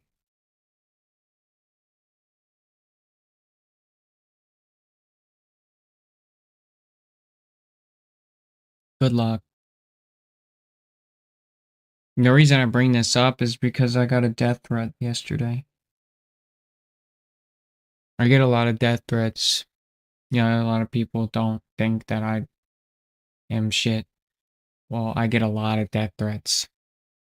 I had a lot of people who don't like my opinions. They don't like my views. They're willing to do something about it. Or the last guy who thought he could do something about it. Well, he doesn't come around much anymore to my house.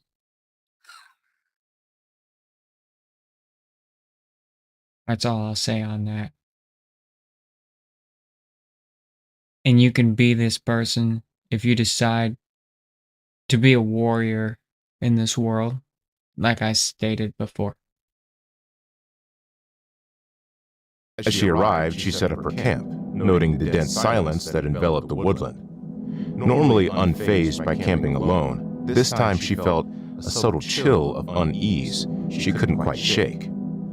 As darkness fell, Jane began to explore her surroundings. At first, she heard distant, almost inaudible whispers carried by the wind, but dismissed them as tricks of her imagination. After dinner, Jane settled in for the night, but at 2 a.m. is when things start to take a horrific turn, when she starts hearing unexplainable noises, which she is scared to think might be footsteps. This is the thinnest armor ever. Introducing Hyper Conceal.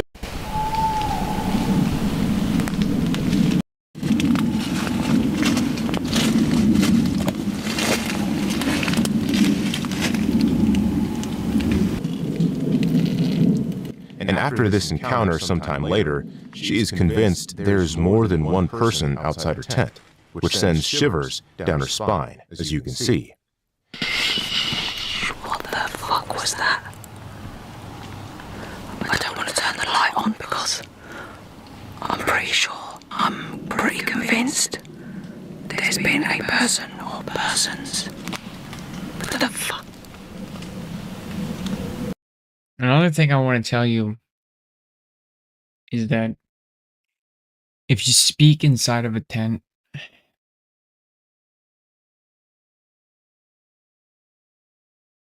you're dead. Because I'm going to tell you this right now. The tent don't insulate your voice. It amplifies it like a speaker.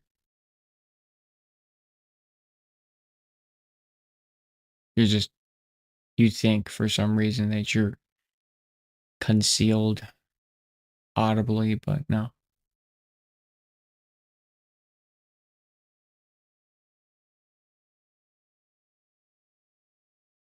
Your tent is like...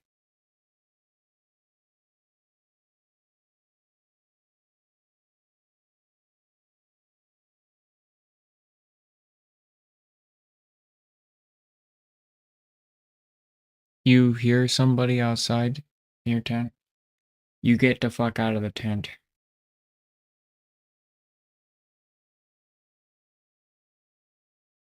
You get the fuck out of the tent and you get ready.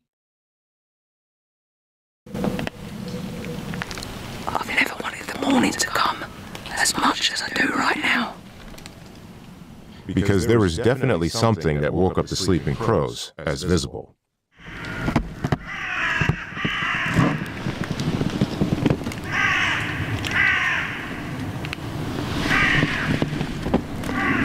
Finally, as dawn approached, Jane emerged from the forest, breathless and trembling.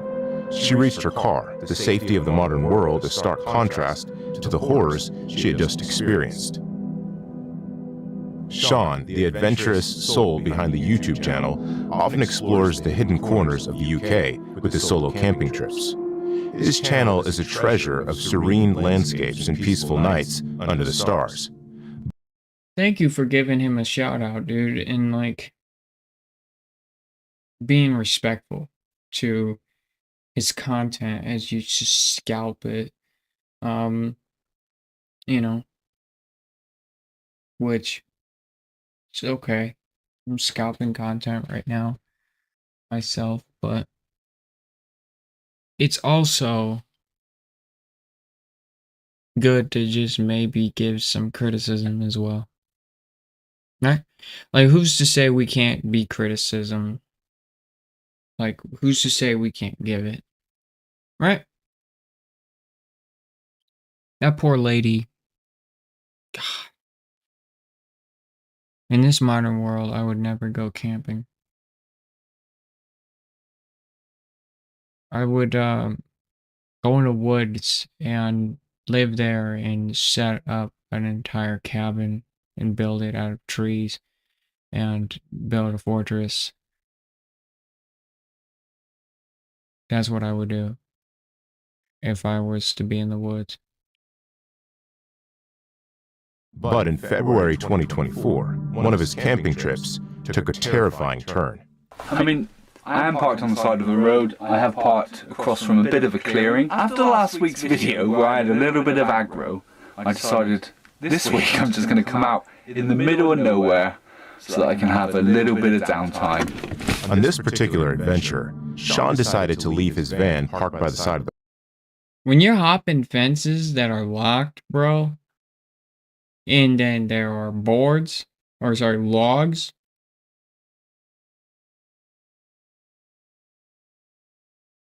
dude, you need to take a fucking, like, perspective pill, dude. You're not welcome here. This is how you get shot. The tutorial. This man right here. What a dork. The road, next to a dense woodland area. After a few hours of exploration, he returned to his van and later set out for another evening stroll. After his walk, Sean settled into his van, cozying up for the night. He signed off his video with the... Stop using the word cozying. These fucking van lifers and cozy. So annoying. So annoying. typical, all being well, I'll see you in the morning, good night. But as he drifted off to sleep, the real story was just beginning to unfold. All being well, I'll see you in the morning. Good night.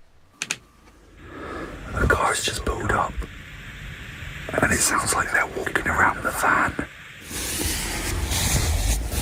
At around 3 o'clock a.m., Sean was jolted awake by the sound of a car pulling up nearby. He listened carefully as footsteps approached and circled his van. His heart raced as he realized someone or something was outside. So he quietly pulled back the curtains to see what was happening, and the mysterious visitors hurriedly got back to their car and sped off into the night.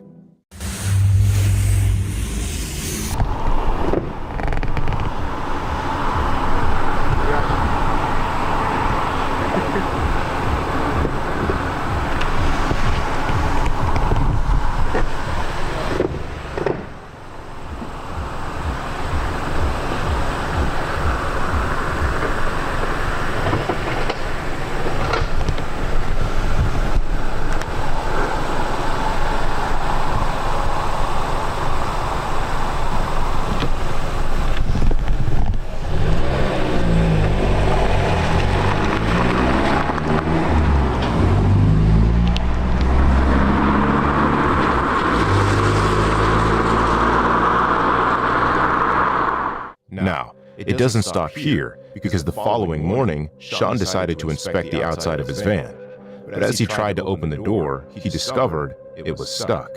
Confused and slightly alarmed, he forced it open and was met with an unsettling sight. His van had been zip-tied shut. Watch what happens.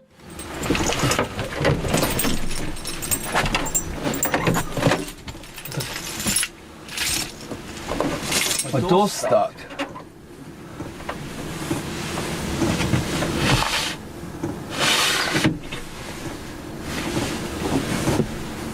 What the actual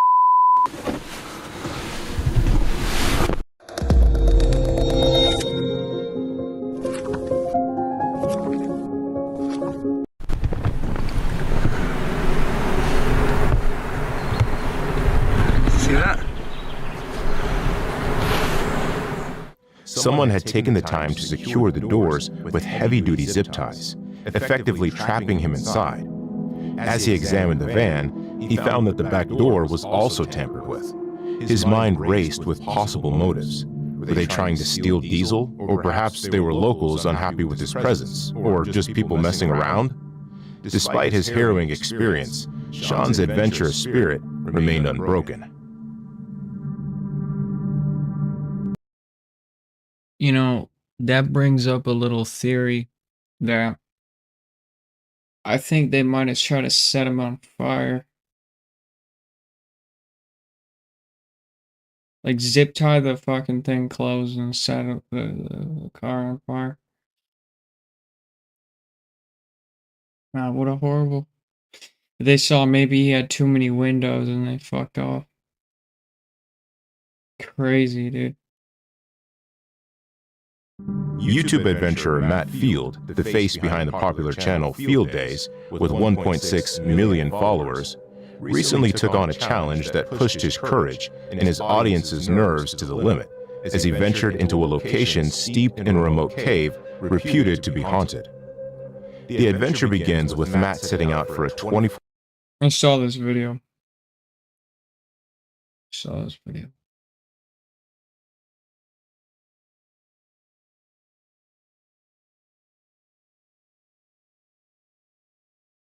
Brendan, a YouTuber known for his outdoor adventures, teamed up with his friend Steve for a stealth camping experience in the Peak District. The duo, eager for a memorable adventure, set off early in the morning, planning to return to the warmth of their van after a long hike through the rugged terrain. However, what was supposed to be a straightforward camping trip later turned into an unexpected ordeal at an unexpected time. Right, I'm leaving the diesel heater on. I want a nice warm van to come back to. How was your morning, mate? Well, how was your night, should I say? Actually, after the night sleep I had before, which I won't go into in detail, yeah, actually, I'm into sleep. It must have been about before 9. As they made their way through the misty hills, Steve noticed smoke rising in the distance. Concerned, he pointed it out to Brendan, who quickly assessed the situation. Upon closer inspection, they realized it was merely a cement factory in operation. That's smoking away in the distance, mate. That's the cement factory. Ah, okay. I saw that on the drone and I thought, I wonder what that is. What an incredible view, eh? Absolutely unbelievable. Oh my god. It's incredible. Their first real challenge emerged when they discovered that their van had been covered in a thick layer of ice, making it difficult to continue their journey as planned. Rather than retreating to a safer, lower altitude, they decided to press on, moving further up the hill in search of a more suitable camping spot. Mountain. Right, so we've got a bit of dilemma this morning, because that road is all covered in ice, and we need to get up that road, so Steve's taken the baton. He's going to be first to attempt to go up it. And the horses are in the stables, and the jockeys are on the backs. Brendan spent much of his camping trips enjoying the comforts of his van as he always uploads, so this isn't different. He even prepared his breakfast using an air fryer, a clear contrast to the traditional camping methods of cooking over an open fire. Right, baker's done. Okey-dokey. Oh yes, that'll do. That'll do. Damn it. Why does that look raw, dude?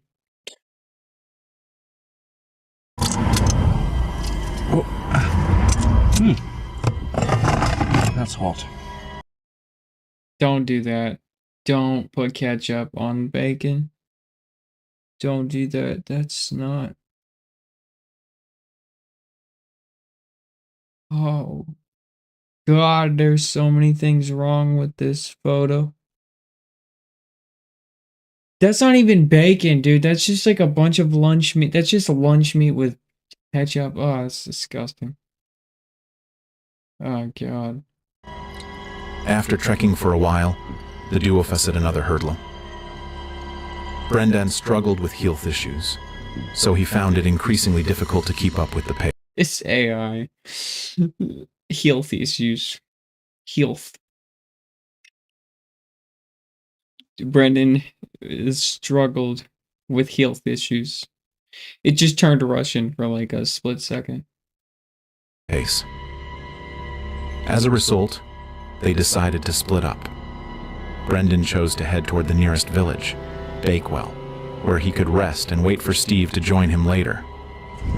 I know from previous experience, from doing various different things in my youth, that carrying on a sub-zero walk across treacherous ground with wet feet, with at least 3 or 4 miles to go, would be a pretty silly decision for my health. So it's not very often.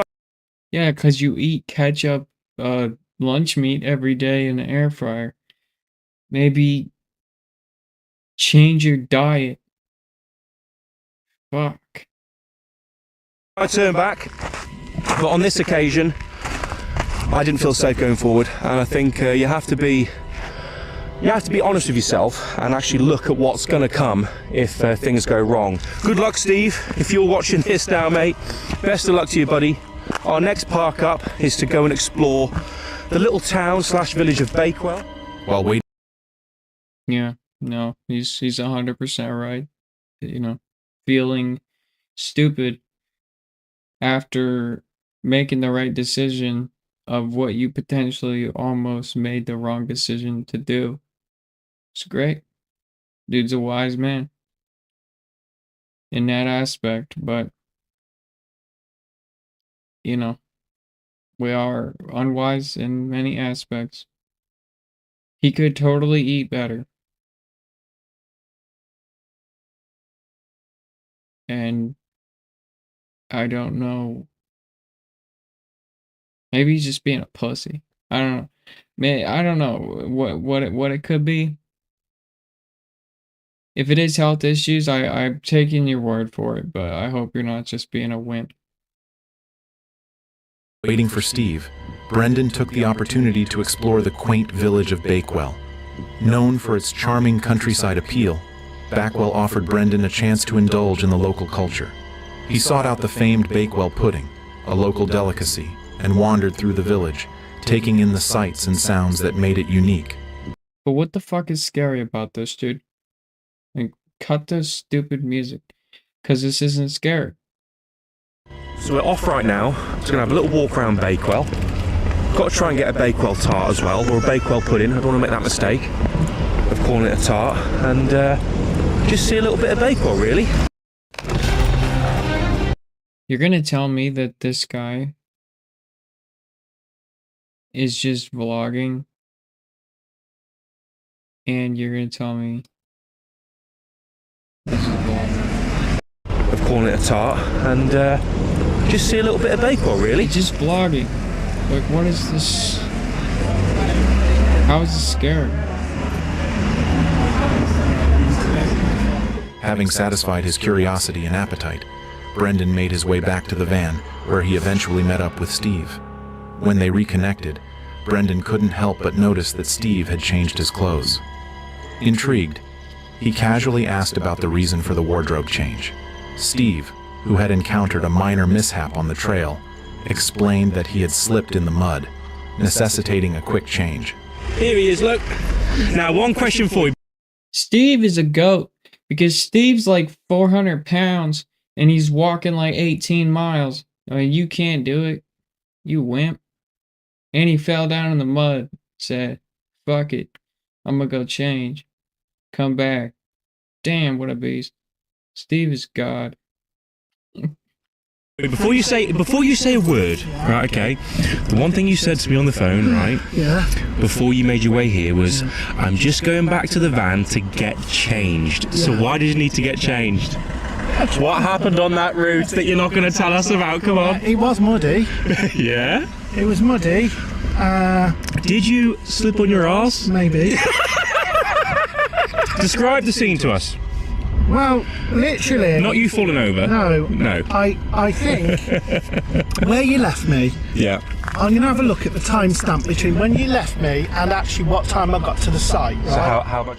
Despite the mishaps, their day continued with a visit to one of the town's most iconic landmarks, the Lovelock Bridge over Weir Bridge. The bridge, adorned with an estimated 10,000... This is so scary, dude. Oh my God. ...padlocks, stood as a symbol of love and commitment, with couples from all over the world attaching locks to commemorate special events or anniversaries. Nice. 90% of the bridge is made up of padlocks. It's beautiful. Phil and Vicky. Let's read some names out, shall we? The Ushers. Joe and Irene. It's compact, isn't it? Yeah. As the day drew to a close, Brendan and Steve decided to head to Weaver Hills in Ashbourne, a location known for its scenic beauty and tranquil surroundings, to spend the night. However, what they had anticipated as a peaceful night under the stars quickly took a turn for the worse. You know, how can people live in these little tiny fucking... Dude, like, it's just disgusting. I'm sorry, but like... It's just sad. They live like that.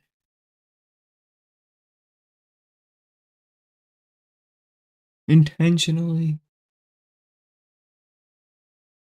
Worse. Place, most of which are positive, may I add. Apparently, some of the locals aren't too happy about people parking here. For whatever reason, I don't know. Brendan was aware that the locals were not particularly fond of people camping in the area. So why do it? Mistake number 1. I'm going to do it anyway. Like, why? You're asking for it now, bro. But he had assumed that their van would be an exception. He would soon learn that this assumption was a mistake. The seemingly serene spot they had chosen to park their van held more secrets than they had anticipated. But I can guarantee you it's probably something to do with rubbish.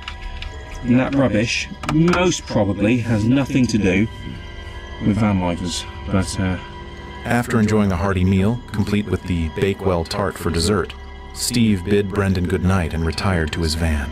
They had parked beside an asphalt road, where the occasional passing vehicle was not unusual. Rolling past from time to time, but nothing that's going to be concerning us too much. I think get the bed set up, and... It was around midnight when Brendan was jolted awake by the sound of movement outside his van. Startled, he listened intently, realizing that someone, or something, was outside.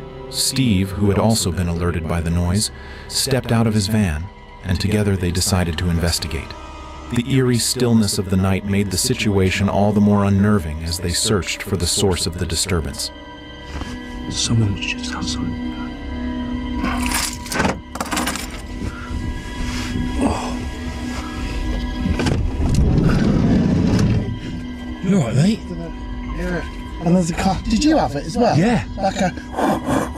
Yeah. Well, I'm looking at you, mate. There's a car kicking about up there. It must have been...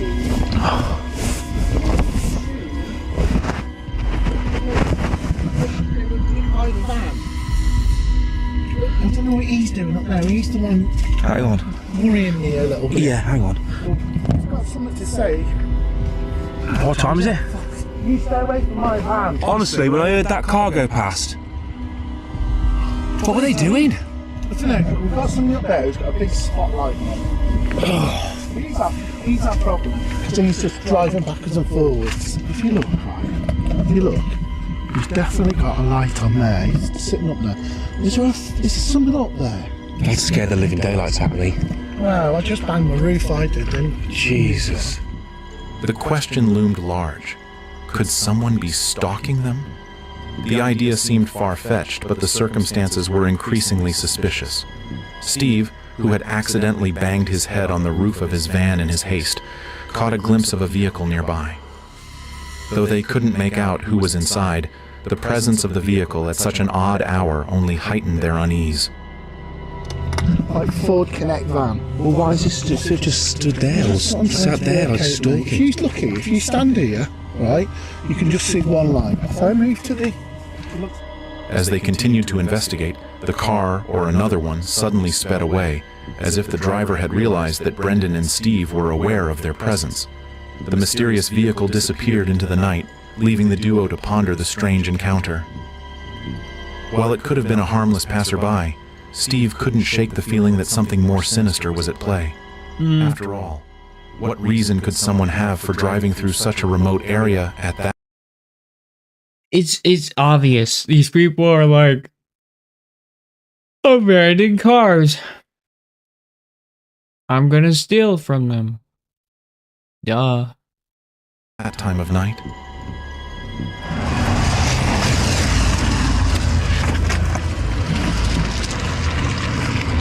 A Land Rover. Yeah. Right. They're playing music as well. Okay, they saw me. I saw them. Steve don't play no shit, dude. I'm gonna fuck them up. Steve's like, I'm gonna get their ass arrested. In the UK, you got no other choice, man. In Europe, like, you're not allowed to have a knife, you're not allowed to have a taser, you're not allowed to have a gun. So it's like, you gotta run to the police like every second. So, good on them. What I will say is we're here, right? Yeah. Look at the distance between the farm, right? That's a fair way, that is. Yeah. And it's round a bend as well, so... We're looking at it from here. The light's gone off. Right. So what would that light have been then? That would have been a vehicle, mate. I've got to be honest, like, because that farm's quite a way away. Well, we've had another vehicle. Look, mate, look at the time, what time it is, right? You're not going to just get anybody coming down here, are you? Despite the unsettling experience, Steve has a lot to say. I mean, shit, Steve. Write a book. Jeez. I mean, I'm not upset about it. Just, damn. He can explain a situation, I'll tell you that much. Brendan and Steve remained undeterred. They returned to their vans, determined to get some rest. Whatever had occurred that night, they refused to let it ruin their adventure. The rest of the night passed without incident, and Brendan continued to document their journey, uploading more videos to his channel, proving that they had survived the ordeal unscathed. At least if they'd have stopped and just said something, because we were outside the vehicles. They might. Why don't these van lifers put up like a 360-degree like motion sensor cam or some shit and catch license plate numbers and shit? IR camera.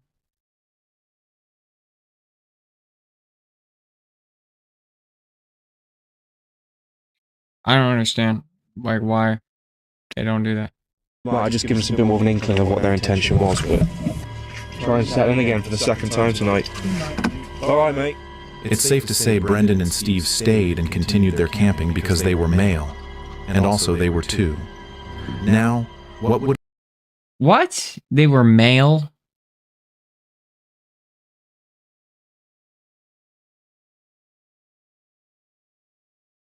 They were male, and they were two. They are individuals. Okay. Criminy. This AI sometimes fumbles. would have been the fate of a female camper in these circumstances? Oh my god, dude. Shut up. You know how many women will kick your ass and you could be like a giant fuck? They just go for the jugular, dude. Women are not to be fucked with. Don't ever throw them down a can, because that's so stereotyping. Not cool, dog. In November 2020, Dr. Hannah Straight, a YouTuber known for her outdoor adventures, embarked on a solo camping trip deep in the wilderness. While she was sleeping in her camper van, she was abruptly awakened by unsettling noises. Something, or someone, had approached her vehicle in the dead of night, stealthily opened the door, and wreaked havoc on her campsite. Her once neatly organized area was now in disarray. The door of her camper was ajar, a bin had been overturned, and its lid was nowhere in sight. Damn, she just got robbed. The contents of the bin, mostly food supplies, were scattered all over the ground, leaving her campsite in complete chaos. If this could happen, then she isn't safe. So I wasn't even going to record this video, but I honestly can't even comprehend in the back of my ears if I see. Shut up, I don't want to play your stupid pay-to-win ass game. Anyway, we get it, you got robbed. Turn the Act and be on the lookout, waiting for the bipedal beast to appear again. Maybe the beast wasn't going to reveal itself, but Hannah wasn't the one to give up easily. It's been about 3 hours and I haven't seen or heard anything, but I'm gonna keep waiting. I don't know what that thing was, but that was insane. Luckily, she'd brought night vision trail cameras to record everything, and when she scrubbed through the footage, she found what she'd been looking for.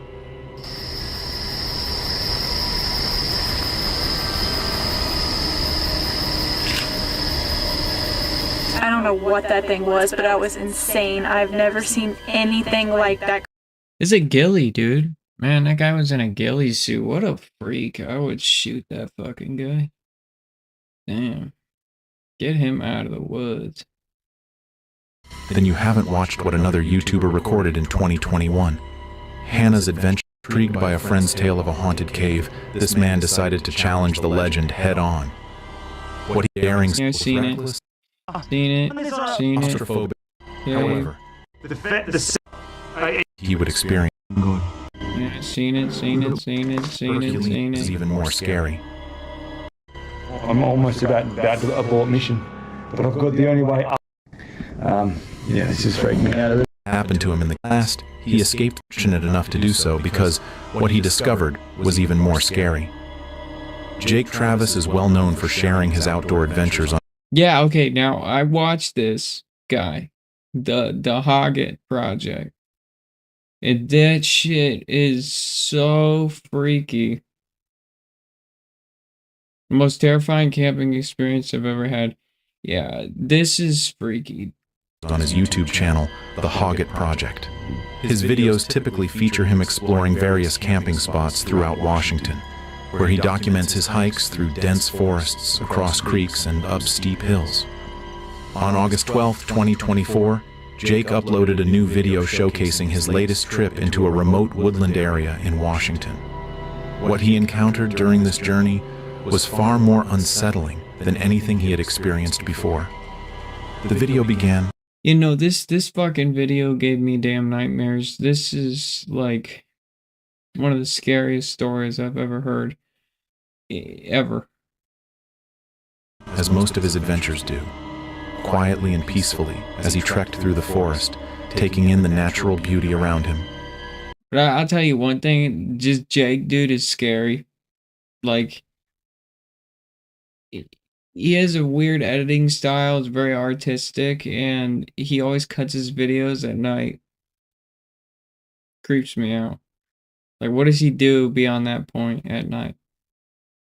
And his videos are like 3 minutes long, and they're just nonsensical. He doesn't talk much, he just plays weird music and has weird edits of him walking through the woods and adds rock music and stuff. Some of it's just really creepy because he's just kind of mentally off, this guy. And you can tell he's just in the woods all the time, but like, what is he doing out there? Not hiking. What is he doing? And he always ends the video at night. And it always ends in him walking into the forest at night. It ends like that every time. It's creepy. Like, why are you why are you going into the forest at night? Back out here in the mountains, and I'm thinking of going up to the top there, having a look. If that doesn't work, back in here looks like it's flattening out.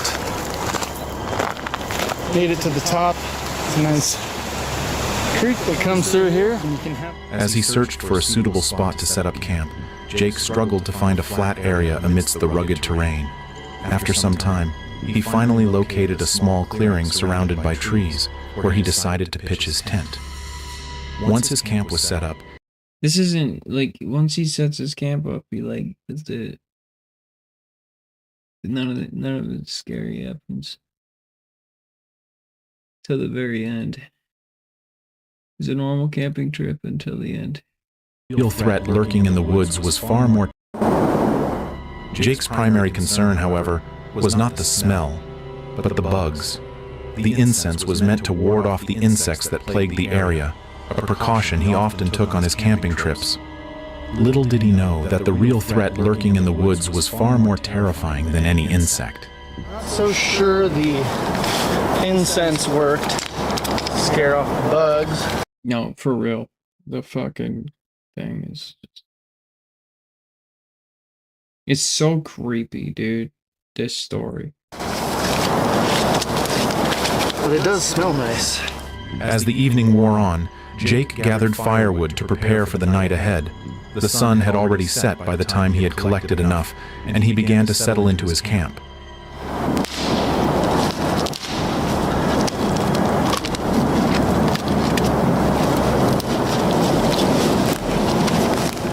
While his camera was off, he heard a sudden, loud thud echo through the forest. At first, he wasn't too alarmed, assuming it was just an old tree falling in the distance. He brushed it off and continued his efforts to keep the bugs at bay. I think I was recording earlier, but something made a heavy sound over there. Could have just been some old rotted logs settling. But up that way, a couple miles, there is a camp. But I don't think anybody's hiking this way back down.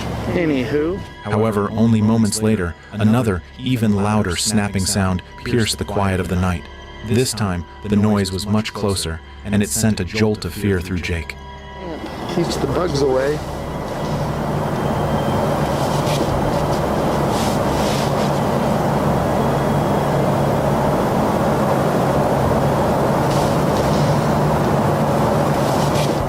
With his heart pounding, Jake decided he couldn't ignore the sounds any longer. He needed to find out what was causing the disturbance. He cautiously stepped out of his tent, armed with a flashlight, and ventured into the darkness to investigate. I didn't see any eyes glowing back, didn't see any movement, other than I did see a bat. But definitely that is not what made the loud noises. In all this, I probably shined the light on the forest for a good 3 to 4 solid minutes. In an audio excerpt, Jake later described the terrifying moment he discovered the source of the noise. His voice, trembling with fear, recounted how he had stumbled upon something so unexpected that it made his blood run cold. I thought I had pressed record, but it was not recording. But anywho, I've got my low beam on at this point. I think I see something small. Maybe it's like a raccoon or something right there by the water. And as I hit the high beam, this is when I see it. I see something standing there on the side of the road, pretending to be a statue. Whatever this was, decided it was just going to freeze and then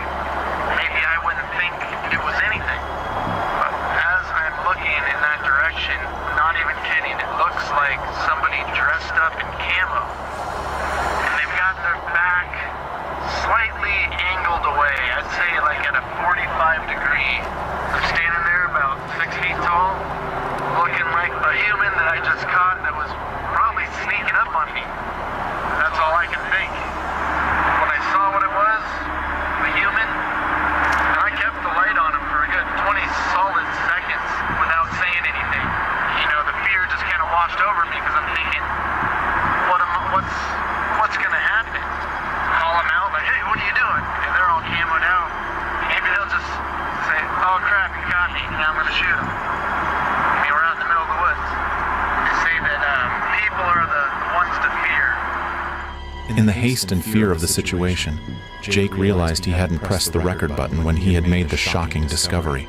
He could only recount the experience afterward, but still, it isn't short of disturbing. Let's talk about a woman, Dee, the creator of the YouTube channel Dee's Dark Adventure, who embarked on a camping trip that would live up to her channel's ominous name. On January 26, 2024, she set out into the dense woods of Ohio, accompanied only by her 2 loyal dogs, who were free to roam without leashes. What started as a peaceful retreat into nature soon turned into a harrowing experience that left Dee questioning her decision to venture so far from civilization. It's been raining here for about 4 days straight, and we finally got a break in the weather, so I figured I'd take the dogs and then get you guys a recording as well. Yo, how grass man? Mom, come on, baby. Leave it. Come. I'm not gonna be yelling at you this whole time. Anyway, you stay close to me. Look at this.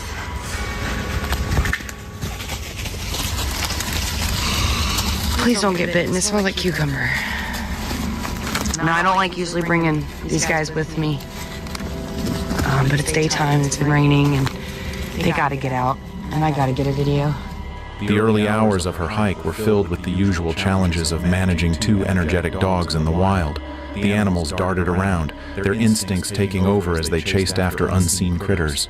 Dee struggled to keep them close, but unaware of the true danger that lurked in the woods.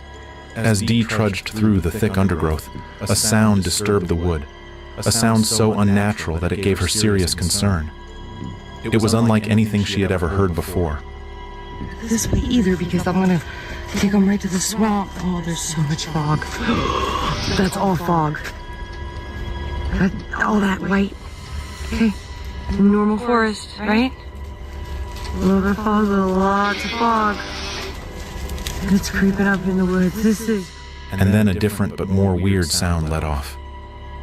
Dee could only calm herself so she could think of what's next. Maybe her dogs weren't aware of what's going on or not because they've scattered into the bush as if they're chasing something.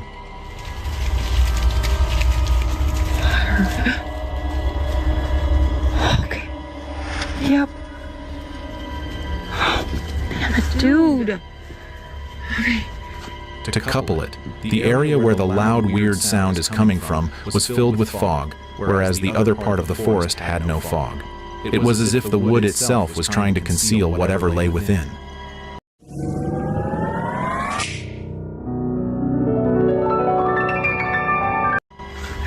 YouTube, I'm fucking pissed. Stop it, dude. Damn.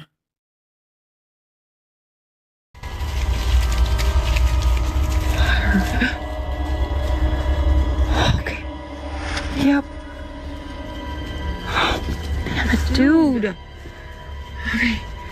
To couple it, the area where the loud, weird sound is coming from was filled with fog, whereas the other part of the forest had no fog. It was as if the wood itself was trying to conceal whatever lay within.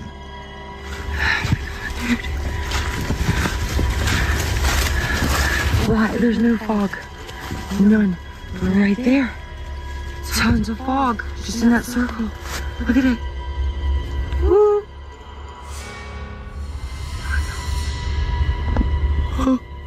That is the creepiest shit I've ever seen. Dee summoned courage and moved deeper into the woods, while saying it out loud to anyone that could be in the shrubs and in charge of those weird happenings that she didn't mean any harm, nor did her dog. But did the disturbing happenings stop? No.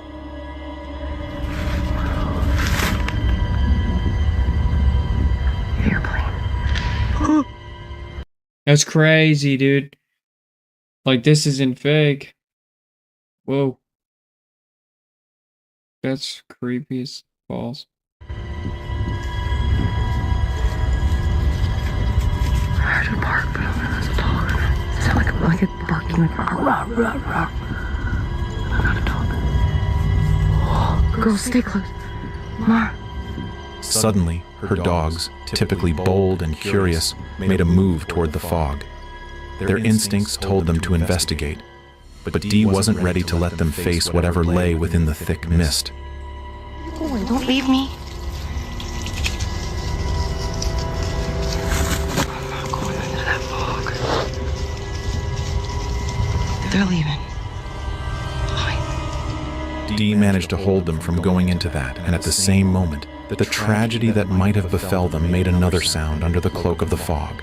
Then something moved in the fog in a way that defied explanation. Something moving. Dog, can you please for a minute? Come. Stop. There's something. There's no fucking way, dude. Dogs, dogs, dogs, dogs, dogs. Woo! Yeah.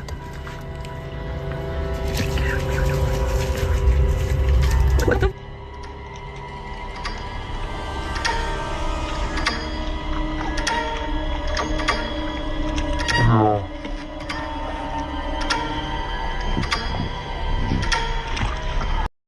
That would be the greatest Ohio grassman sighting ever. If he wasn't, I mean, he's like 6 feet. I mean, he's like, it's about 6'4". It's creepy though. Was it human? An animal? Yeah, so really good setup, but they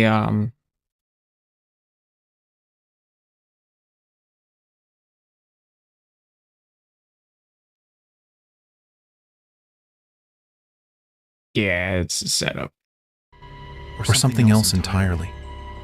She didn't wait to find out because safety comes first. Oh, no! And dogs, let's go, now! We're leaving. 2.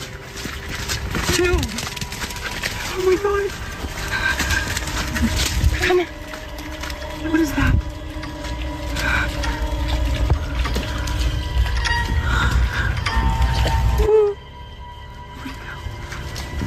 That thing was big. I don't care. Come on, dogs, we're leaving. I'm not. She quickly escaped. No, that thing wasn't that big. Actually, it was about 6 foot, maybe at most 6'2". And it was a guy in a monkey suit. From the spot before things could turn sour. And while Dee escaped with her life, one can only imagine what horrors a camper might face in the dead of night, as uploaded on the YouTube channel Camper Vibe.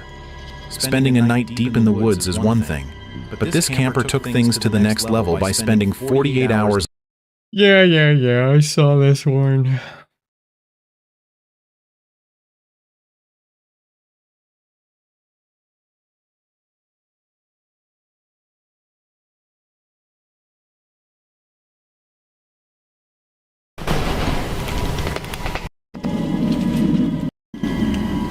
On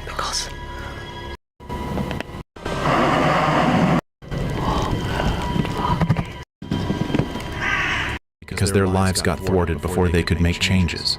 This is the story of Jeff Kessler's solo encounter in the woods. Jeff Kessler set out for what he assumed would be another routine solo camping trip in the dense, remote forests of Oregon. Little did Jeff know, this trip would be anything but ordinary. It might very well be the last thing he'd ever do. Up the fucking flashlight. I can't see a goddamn thing outside this night vision. Jesus Christ. I don't know where the fuck I am. Fucking bird chased me off.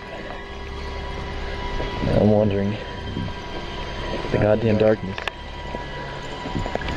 Shit.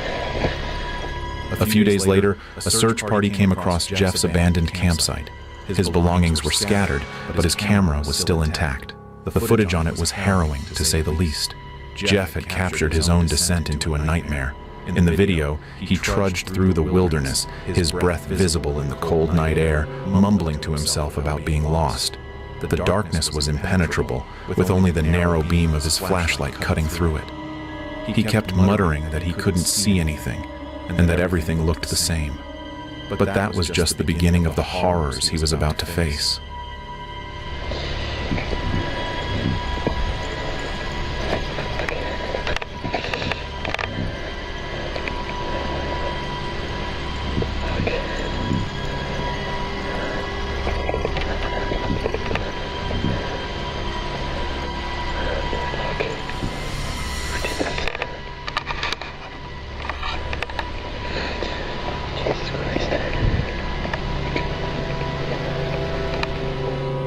As he ventured deeper into the forest, the atmosphere grew even more oppressive.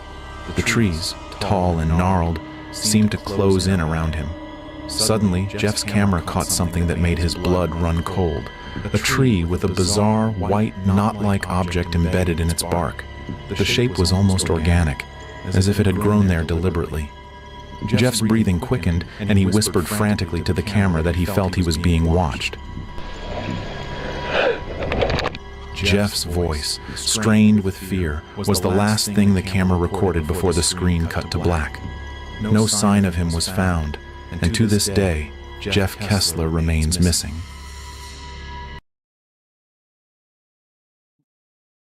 But how'd they know it was Jeff Kessler?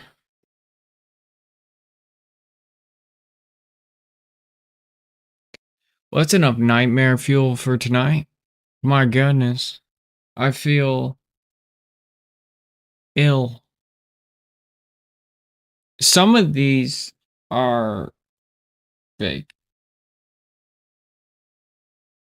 Okay. Some of them are not. Fake or not, spooky stuff.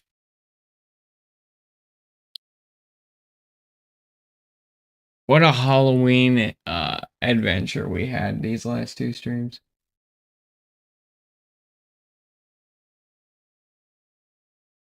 Well, golly.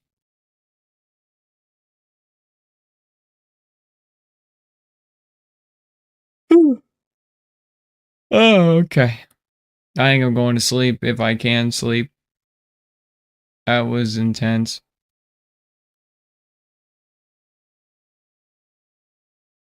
It's 3 o'clock in the morning right now. Oh. Good night, folks.